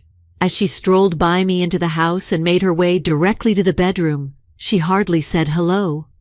I tried to give her some space by staying in the living room, but I could hear her searching through drawers, opening and closing them, and the clattering of hangers made me irritated. She eventually carried my laptop into the living room. With that, what are you doing? Already sensing the tension building, I inquired. I'm taking it, she stated sarcastically. In any case, I use it constantly.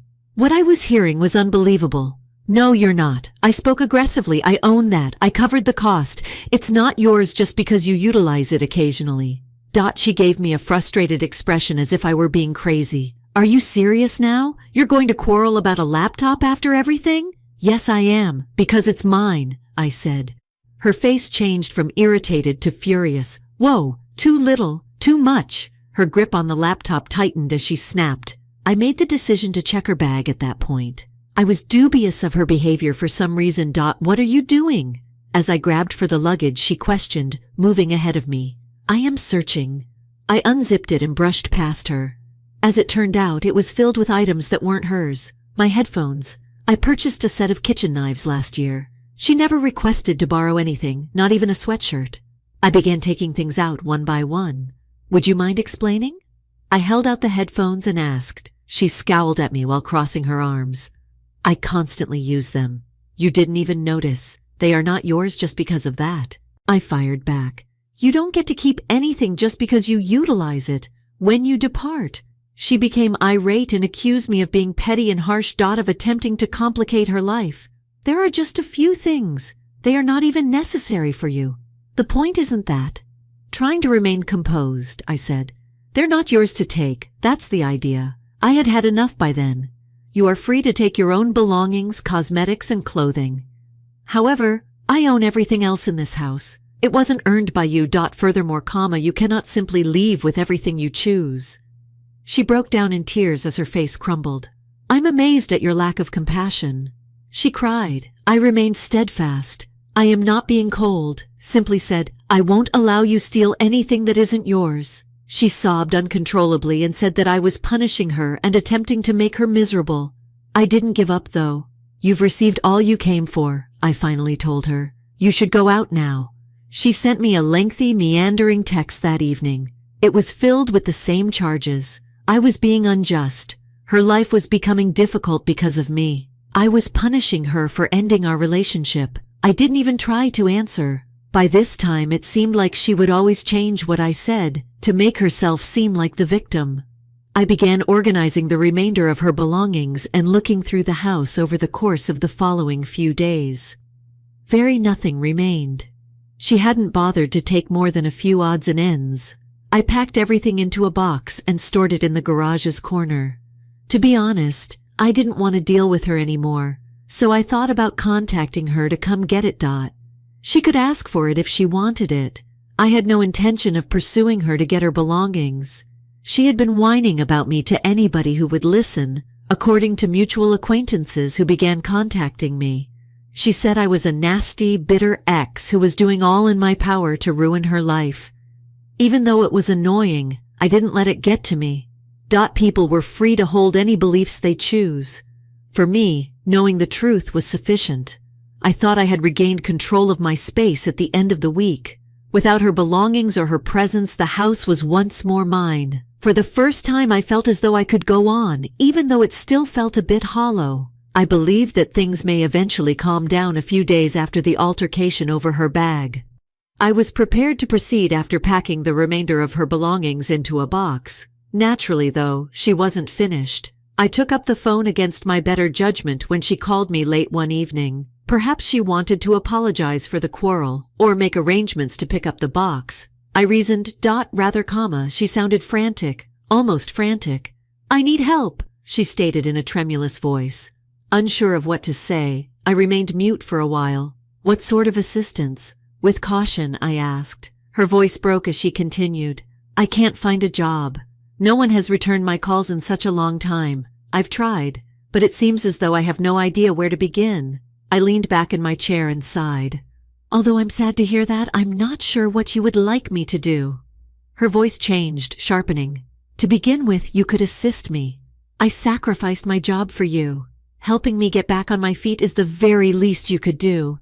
That statement struck a chord. Your career wasn't sacrificed for me, I said, maintaining a steady tone. Because you no longer wanted to work, you decided to quit. I loved you, so I stood by you, but don't pretend that I made you give up. She began to cry before telling me how difficult everything was and how much she was having trouble. She claimed that her sister was pressuring her to get a job because she was sick of her being there. She sobbed as she said, I have nothing right now. I'm on a couch sleeping. I don't even know how to pay for groceries because I don't have any money. How fair is that? I hesitated, carefully selecting my words. I'm sorry you're in this predicament, but I'm not to blame. You broke off the relationship and with it, the associated financial support. When we're apart, I can't continue to look after you. Her voice became furious. Whoa, that's it then? 9 years together and you're just going to leave me to suffer? You made this decision. I spoke aggressively, not me. She hung up without further word. Over the next week, the texts started flooding in again. At first they were heartfelt, full with sorrow and apologies. She claimed she missed me, that she had made a mistake, that she was hard to adjust to life without me. But when I didn't react, her tone switched. The communications grew harsh, accusing. She labeled me uncaring, selfish, and even cruel. She stated I was punishing her for the split and wrecking her life. It was hard to read, but I pushed myself to stay solid. I was aware that it would never end if I gave up now. I began to learn more about her condition from our common acquaintances. It seems that her sister had threatened to force her to move out or get a job within a month. She applied everywhere she could find, but she never received a response. She had nothing to offer on a resume after being out of employment for 7 years. According to a friend, she sobbed during a group gathering, lamenting how she had destroyed her life and wishing she could return to its previous state. But I didn't feel sorry for her. She had it everything. A nice life, affection, and stability. She also tossed it aside. I was home one evening when the doorbell rang. I hesitated before opening it because I wasn't expecting anyone. She was standing on my doorstep when I did. She had a horrible appearance. She had untidy hair. Her clothes appeared to have not been cleaned in days, and her eyes were swollen and red.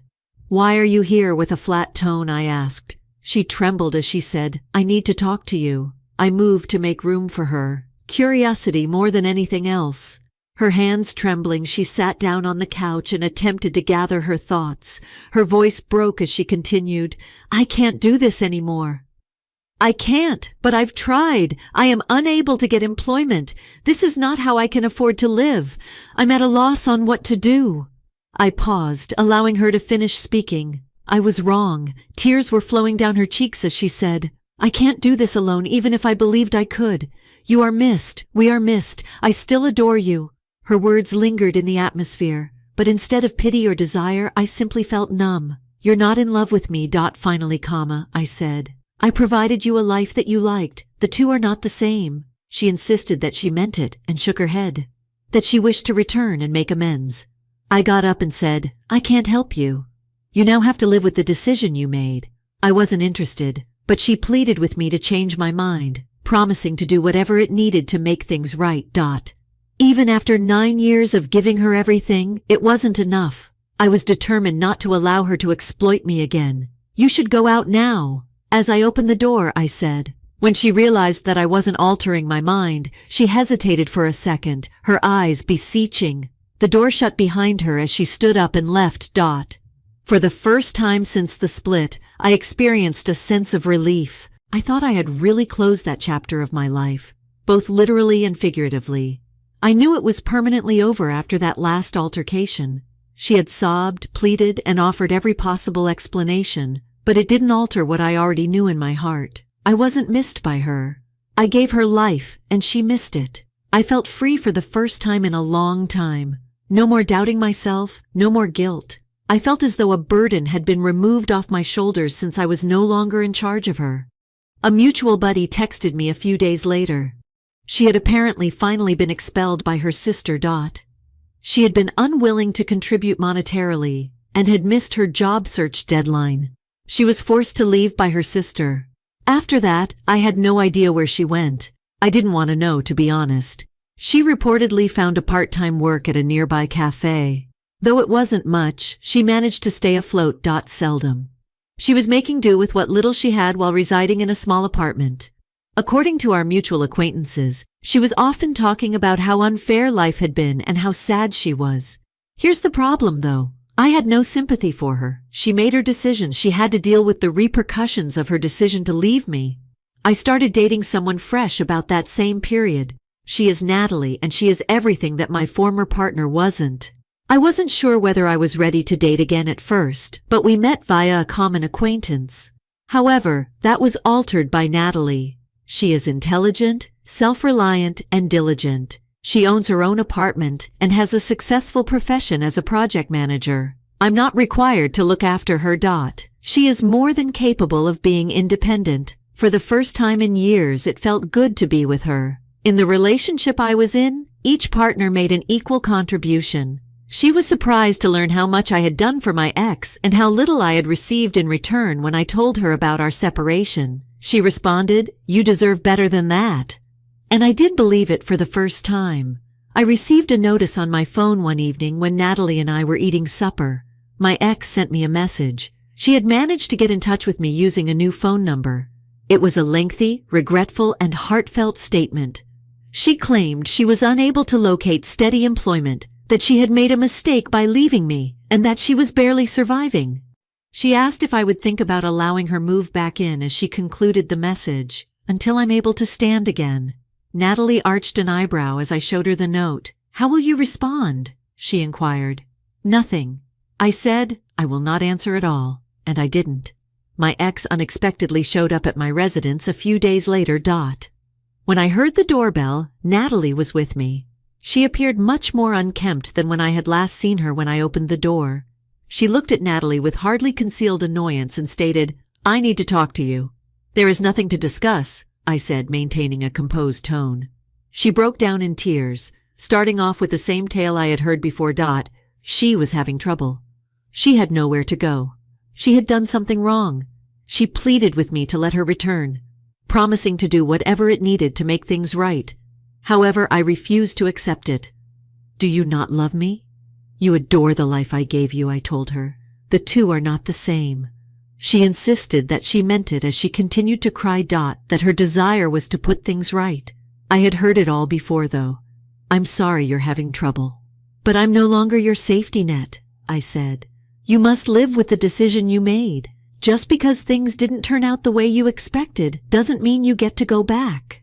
She gave me a look that suggested she was shocked by what I was saying, but I didn't mind. I had tried to care for someone who never showed appreciation for my efforts for far too long.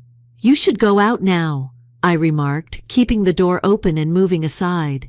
She paused, glancing back and forth between Natalie and me. Then she turned and left without saying anything else. Natalie grinned as she glanced at me after the door had closed. She said, "I'm proud of you, And what do you know?" I also felt proud of myself. I was at last prioritizing myself for the first time in years. I'm now thinking about my future with Natalie. She has been a tremendous support system and has given me a new perspective on my value. I'm thrilled about the future and happier than I've been in years. Regarding my ex, I have no idea what became of her after that night, and I don't give a damn. I made my decisions and she made hers, and I feel like I'm right where I should be for the first time. I was on the verge of forgetting about my ex a few months after our last chat. Natalie and I were having a terrific time. We were taking trips, planning our future, and simply having a good, balanced relationship. I wasn't monitoring my former partner. However, one day I received an unexpected call from a mutual acquaintance with some news. You won't believe what transpired. They nearly burst out laughing. Apparently, not long after our breakup, my ex began seeing someone else. This guy, let's call him Ethan, had costly automobiles, gaudy brand clothes, and frequent Instagram postings showing him having a great time at upscale dining establishments and resorts. She must have believed she had struck gold, someone else who could offer her with the same type of life that I had. Better, perhaps. However, Ethan wasn't who he said he was. Everything appeared to be ideal at first. He was introducing her to what she likely believed to be an exclusive group of acquaintances, taking her to upscale events and lavishing her with presents. She claimed to be living in a dream. Here's the catch, though. Ethan had no money. The parties used credit to pay for the leased autos, the companions, a shady bunch of aspiring hustlers and influencers. It becomes out that Ethan was using borrowed funds and time. My ex didn't know either. I was informed that Ethan began requesting financial assistance from her. It began modestly. Here I'm covering a supper. There I'm paying for petrol. Then things got out of hand. By claiming that it would help them forge a future together, he persuaded her to establish a credit card in her name. She was duped. Things quickly took a turn for the worst. Ethan's pals began to visit more frequently, using her property like a flop house, borrowing money, and sleeping on her couch. She made an effort to keep up with their lavish way of living, presumably believing that it would eventually pay off. However, the debt continued to mount, and Ethan began to go missing for days at a time. He departed one day and never returned. She was left with maxed-out credit cards, unpaid bills, and some very irate people knocking on her door after he utterly abandoned her. Those buddies weren't simply freeloaders, it turns out. They were the type of folks that would give you a loan with conditions. Large strings. What transpired next was revealed to me by a mutual acquaintance who had maintained contact with her. It seems that one evening, a couple of these dubious individuals showed up to her flat and demanded payment for certain debts that Ethan had taken out. They didn't believe her when she attempted to explain that she didn't know anything about it. They warned her that there would be repercussions if she failed to pay. She was obviously in a panic. However, what was she able to do? She lacked the funds. When she attempted to call Ethan, his phone was unreachable. Even when she went to his last known address, she discovered that he had left town. The problem was left for her to handle alone. I won't lie about what I heard about all of this. I had a range of feelings. I had sympathy for her. No one should have to be duped or placed in danger. However, another part of me was compelled to consider. When you take someone for granted, this is what occurs. Instead of working or worrying about anything, she wanted someone to take care of her and provide her an easy life. Rather, she found a partner who used her in the same way that she had exploited me. The karma didn't end there though. She had to sell the majority of her possessions since she had no means to pay off her obligations. She formerly flaunted fancy clothes and bags, but they were pawned off for pittance compared to their true value. Since that was all she could afford, she ultimately moved into a small, dilapidated apartment in a terrible area of town. Her manager refused to allow her more hours, despite her attempts to take on additional shifts at the cafe where she worked. She began searching for a second job, but her resume was inadequate due to the length of time she had been unemployed. I've even heard that she attempted to ask her relatives for assistance, but they were unable to provide much assistance. After letting her rest on the couch, her sister had finally severed her relationship, claiming she could no longer handle the incessant turmoil. The last straw? As a result of the debt Ethan left her, she was sued by the credit card company. Although her name was on the account, she attempted to claim that it wasn't her responsibility. Legally, she was responsible for everything. I've heard that she's currently working with a debt relief program, trying to make ends meet with what little she has left over. In the meantime, I was doing well. Natalie and I were becoming closer every day, and I could now finally concentrate on my own objectives without being constrained by the baggage of others. Although I no longer felt the need to follow up with my ex, the sporadic emails from friends we had in common served as a reminder of my progress. She was now coping with the consequences of her decisions. As they say, karma never fails. Redditors, hello, calm down. It's going to be a long journey, so settle in. I discovered that my wife had been unfaithful to me for around 4 years. She even left our son in the hospital to go have fun with her lover. Everything I had held dear collapsed, including my world. I chose to wreck her life and make her regret ever cheating because I couldn't let it go.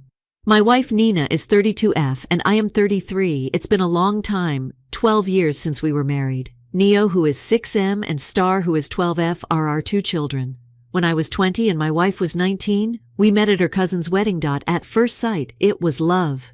You know how it feels to meet someone for the first time and instantly know that you will be with them for the rest of your life? Indeed. Even though we were very young and we were married a year after she became pregnant with our daughter Star, that's how I felt when I first met Nina. I didn't mind when Nina said she was pregnant since I always knew I would marry her. Actually, I was content. One of the greatest pleasures I've ever known is becoming a father. However, my parents were not pleased and believed that she had kidnapped me. I knew my parents to be pompous, upper-class individuals, so I didn't listen to them and dismissed them. My parents want to refer to themselves as high class, therefore I say that. Nina doesn't come from a wealthy family like myself. My parents thus think that I would marry someone from a wealthy family if I ever got married. Because I informed them, my parents also thought Nina had kidnapped me. Her pregnancy came as a huge surprise to Nina and me. We dismissed the fact that she had an IUD because we were aware that it wasn't a 100% guarantee. In contrast, my parents maintained that she had baby-trapped me from birth. I dismissed their belief that she was after the money and labeled them insane. Since I am the only child, I will inherit everything. In retrospect, I see that my parents were correct, and I would have heeded their advice if I could go back in time. However, unless Nina provided a prenuptial agreement to prevent arguments in the event that it was not a major problem, and she willingly signed, my parents would not be included in the wedding. Nina had always dreamed of having a vacation wedding, so we did just that. I was a more reserved individual. Being born into money comes with a certain nonchalance. It stopped turning my head, so I suppose I had become accustomed to it. That was how my life had been since the day I was born. Why would I be freaked out now? Nina, however, was not accustomed to it because she was raised in a low-income household. We had a large wedding since it was what she wanted. I didn't give a damn. I gave her everything she requested as long as she was content. Even though my parents didn't like Nina, they paid for the wedding since Nina and I couldn't afford it while we were still in school. They were forced to go to the wedding and cover the costs because I had already decided to marry her. As things stood, they didn't want me to pay for anything out of my trust money, or they would. My parents thought I would spend all the money if I paid for it with my trust fund. I had millions in my trust fund, so it was a humorous and ridiculous concept. I used to be referred to as a trust fund baby. In any case, our wedding proceeded, except for the sporadic insults from Nina's parents and relatives, who thought my parents and relatives were proud, followed by a full-fledged argument between them, The marriage proceeded smoothly. During our first several years of marriage, Nina and I occupied ourselves with caring for our daughter's star and attending college, and following our graduation. It calmed down a little. By the time I started working for my dad, I was making about 7 figures annually. I didn't mind being the only provider in the house because of it. Nina found a very flexible position at a locally owned company that paid well and gave her time for the kids because she didn't want to be a full-time housewife. Nina came up to me one evening as we were getting ready for bed and said she wanted to discuss a delicate subject. Go ahead, I said. She then brought up the subject of threesomes. We had spoken about it and decided that we would never become involved. So I was surprised. Because we didn't want to live with the worry that our spouse was cheating on us with someone else behind my back, we had both decided that we would never become involved. Furthermore, we had a very busy sexual life, so that wasn't necessary. Or so I believed. Nina went on to tell me that she already had a partner in mind and that she believed we would have a positive encounter. She named Jason, a friend of hers who attended our wedding, when I asked her who she had in mind. She had been friends with him throughout high school. Though not so intimate as to arouse envy, he and Nina were close. Or so I believed.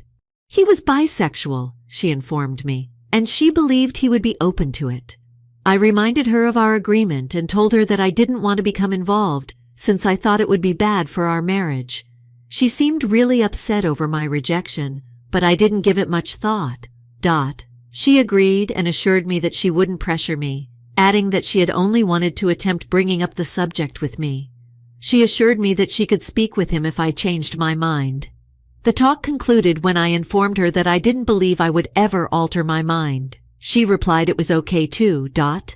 My wife and I were both at work about a month ago. The nanny was at home with our children. Due to his severe peanut allergy, my kid is unable to consume peanut butter, peanut oil, whole peanuts, processed meals manufactured with peanuts, and other similar items. Therefore, we usually strive to stay away from them. Paradoxically, because my daughter likes peanuts, she usually keeps her snacks kept in a little refrigerator in her room to prevent my son from getting to them. Although my kid is aware that he shouldn't consume peanuts, he might not be able to detect the presence of peanuts in processed foods, chocolate, or other sweets. Once more, it's better to be safe than sorry. My children and the babysitter gave me the account of what transpired. My daughter was consuming a chocolate snack that had traces of peanuts in it. But when the nanny summoned her to assist with something, she became sidetracked, so my daughter put the snack in the main refrigerator so she could get to it later. Since he loved chocolate, my kid ate it after finding it by accident while looking for a snack in the refrigerator. Additionally, since everyone is okay with it, there is no rule in the home prohibiting eating other people's leftover goodies from the refrigerator. He began experiencing anaphylaxis, a severe allergic response, and for some reason, I couldn't find his EpiPen. Believe me, when I heard that, I was completely taken aback. We often have EpiPens on hand in case something goes wrong. In any case, the babysitter contacted the ambulance right away, and she and my daughter went with it to the hospital. The babysitter is aware that my wife works more flexible hours than I do, and that she is typically the first person called in an emergency. She gave my wife a call. After visiting the hospital, my wife departed, based on what I was told by the babysitter. For hours, she has called my wife without getting a response. My wife then grumbled something about it not being severe enough when she picked up and visited the hospital to see how our kid was doing. She then informed the babysitter that she had important business to complete and left them there. Our nanny wasn't feeling well, so the babysitter was only there for a few hours. The babysitter had originally informed us that she couldn't watch the kids all day, so it was almost time for her to go. She contacted me because she was shocked that my wife had abandoned her at the hospital without giving her any instructions. I couldn't answer her initial call since I was in a meeting about rounding up, but I phoned her back as soon as I could. She seemed so glad when I scooped her up and told her what had occurred once it was over, which was around 5 minutes later. I inquired about my wife. She informed me that my wife had gone after saying it wasn't serious. My wife wasn't often like that, so I was taken aback. I went to the hospital right away to pick up my children and pay the babysitter. I took care to tip the babysitter, of course. After a routine exam, the doctor claimed my son's response wasn't serious because they had promptly called an ambulance and he was allowed to go. We shortly finished it and departed. On our way home, I dropped by my wife's workplace to check in on her. So imagine my surprise when her boss told me my wife had clocked out hours ago claiming an emergency. Inwardly, I was shell-shocked. Why had my wife clocked out of work, I wondered. I would have understood if I had met her at the hospital. But if it wasn't our son's allergy, then what was the emergency? I instantly became anxious since I figured that my wife must have been feeling under the weather, and that must have caused her clock out and go home. So guys, imagine my astonishment when I discovered out that my wife was not at home, and when I phoned her phone, she informed me she was at work. I was skeptical from the start. Telling her that I had just left her place of employment 30 minutes prior, I chose not to confront her about her deception. I suspected that she would simply fabricate another lie to hide it if I confronted her. I thus acted as though I was ignorant. When she inquired about the doctor's findings regarding our child, I informed her that I was waiting for her to return home. I pretended everything was okay with my wife when she got home. After eating dinner together and joking and laughing, we put the kids to bed. Before she went to bed, we had a conversation. She was understanding when I informed her that I had to work late because I occasionally did that. I played games on my laptop in my office while I waited for her to go to sleep. When I was certain she was sleeping a few hours later, I returned to our room and stole her phone. Her phone was easy to unlock. As we became acquainted, passwords. In hindsight, I saw that my wife had not raised any doubts in my mind about her infidelity. From providing me with plausible excuses for her absences to ensuring that I had access to all of her gadgets and all of their passwords, she did a fantastic job of concealing everything, so I would never think that she was hiding anything. I was more intelligent than my wife. I used her password to unlock her phone and looked through all of her files, including her iMessage, WhatsApp, and pictures. I looked through all of the texting apps that I knew she frequently used on her phone. Since my wife didn't use Facebook much, I initially disregarded it. She used it sparingly to check in on her distant family members and old high school pals, as well as to ensure that anyone who didn't have her number or Gmail could get in touch with her, like an old high school friend trying to get back in touch. I decided to check her Facebook after recognizing that I had looked everywhere and that there was no proof of her cheating or plotting anything. When I opened it, I saw that it had an app lock. My sixth sense was tingling, and I became skeptical right away. When her other applications lacked an app lock, why did her Facebook app have one? Additionally, I was unable to guess the app lock's password and did not know it. I likewise didn't know the security question. The response. There was only one security question. When is his birthday? It asked. Whose birthday? I pondered. I made unsuccessful attempts on her dad's birthday, our son's birthday, my birthday, and even her grandfather's birthday. I was unable to identify this person. I was about to give up when I suddenly recalled something. It's likely that my wife's Facebook account was still active on her iPad. She had purchased a new iPad and handed it to our children, but I don't recall her ever signing out of the device. Actually, the iPad still had her old Gmail account open, deciding to hold off until the following day. I waited for my children to go to school and my wife to leave for work. After she received the new iPad, I looked for the old one and then handed it to the children. When they finally got a new one, our kids threw it away. I turned the iPad back on and charged it because it was still completely working. I let the iPad charge for a time before unlocking it and going to Facebook. Her Facebook account was still signed in, and I was correct. My word came tumbling down as I went to check her conversations right away. My wife was having an affair with Jason, a buddy from high school. She had recommended that we play threesomes with the same Jason. Everything makes clear now. There were countless texts from as far back as several months ago. This man and my wife had been dating for a very long period. They exchanged several messages making fun of me and Jason's pregnant wife. This individual had also been receiving money from my wife. She had been providing this person the money that was returned from our drink accounts. Additionally, I noticed texts about them setting up meeting places.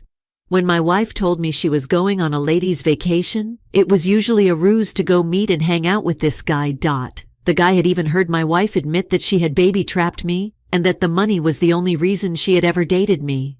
My entire universe had collapsed. I nearly burst into tears of disbelief. I believed that my wife, whom I loved deeply, loved me in return. We seemed like the ideal pair to me. We were a great match, even if everyone on the planet is flawed. We were able to understand one another. We had good communication. It was everything going so well. We truly delighted in each other's company. But why was she acting in this way? I pondered. She wasn't stressed out at work, and we had a terrific sexual life. She had a highly flexible job, and I was the only one who could support the family. No bills were paid by her. I let her to spend her pay any way she pleased, even taking money out of our joint account in addition to her paycheck. My wife was actually somewhat frivolous, but I gave in to her since I knew she didn't have much as a child, and this was her attempt to make up for it. I was in a downhill trajectory.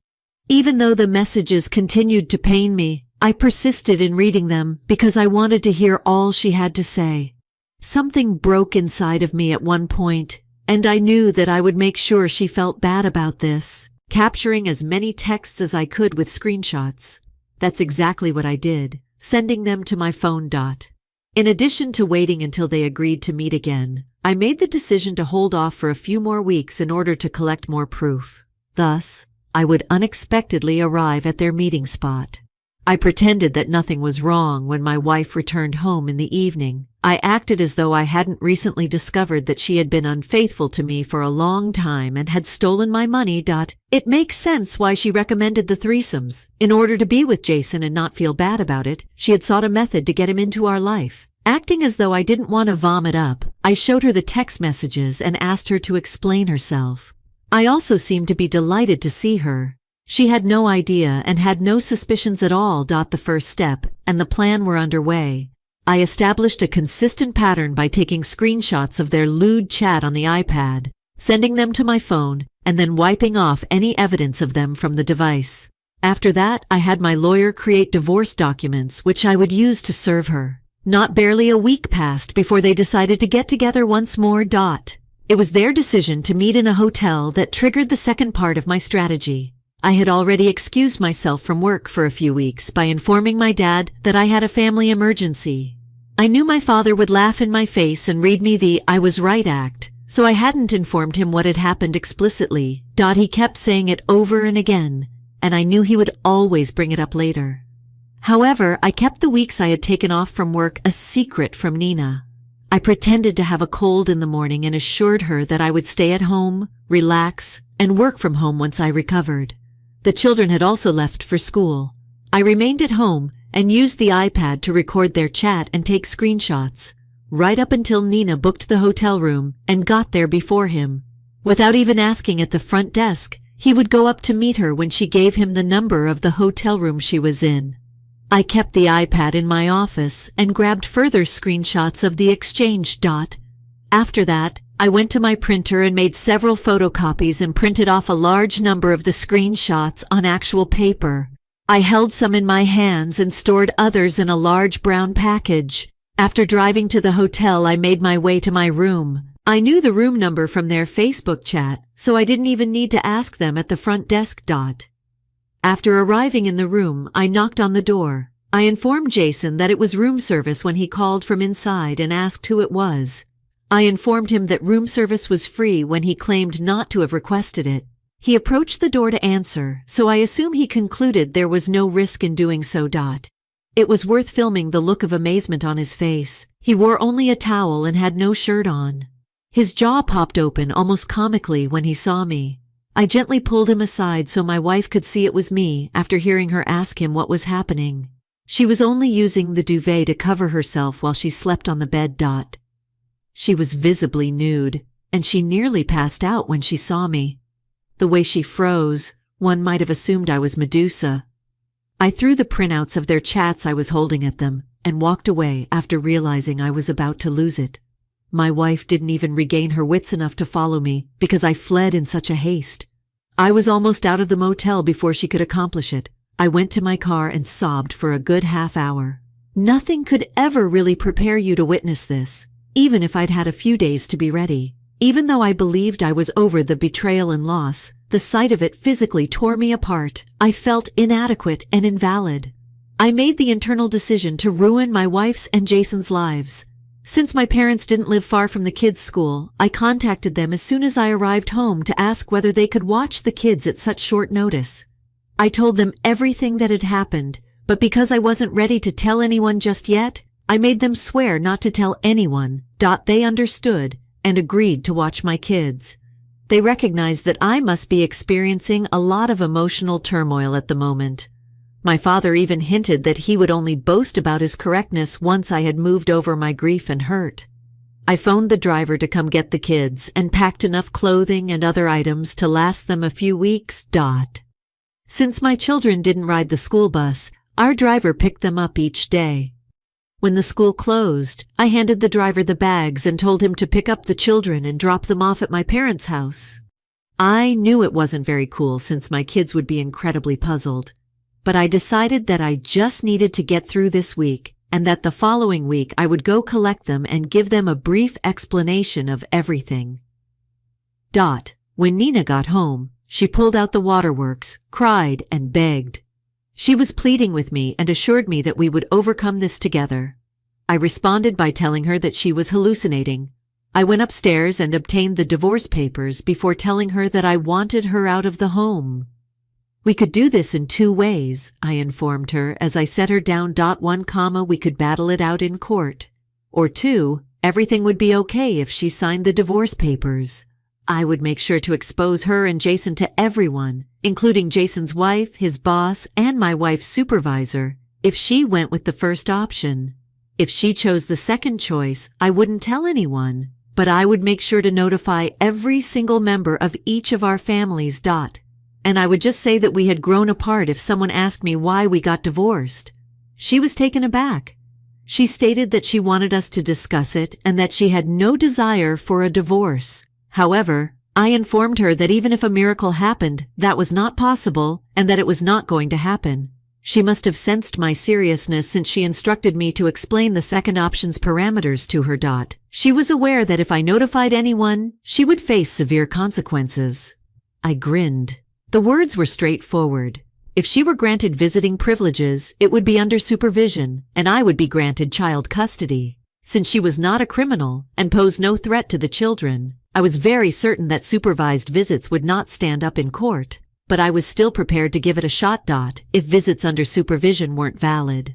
Weekends would thereafter be hers. I wouldn't give her any money or alimony.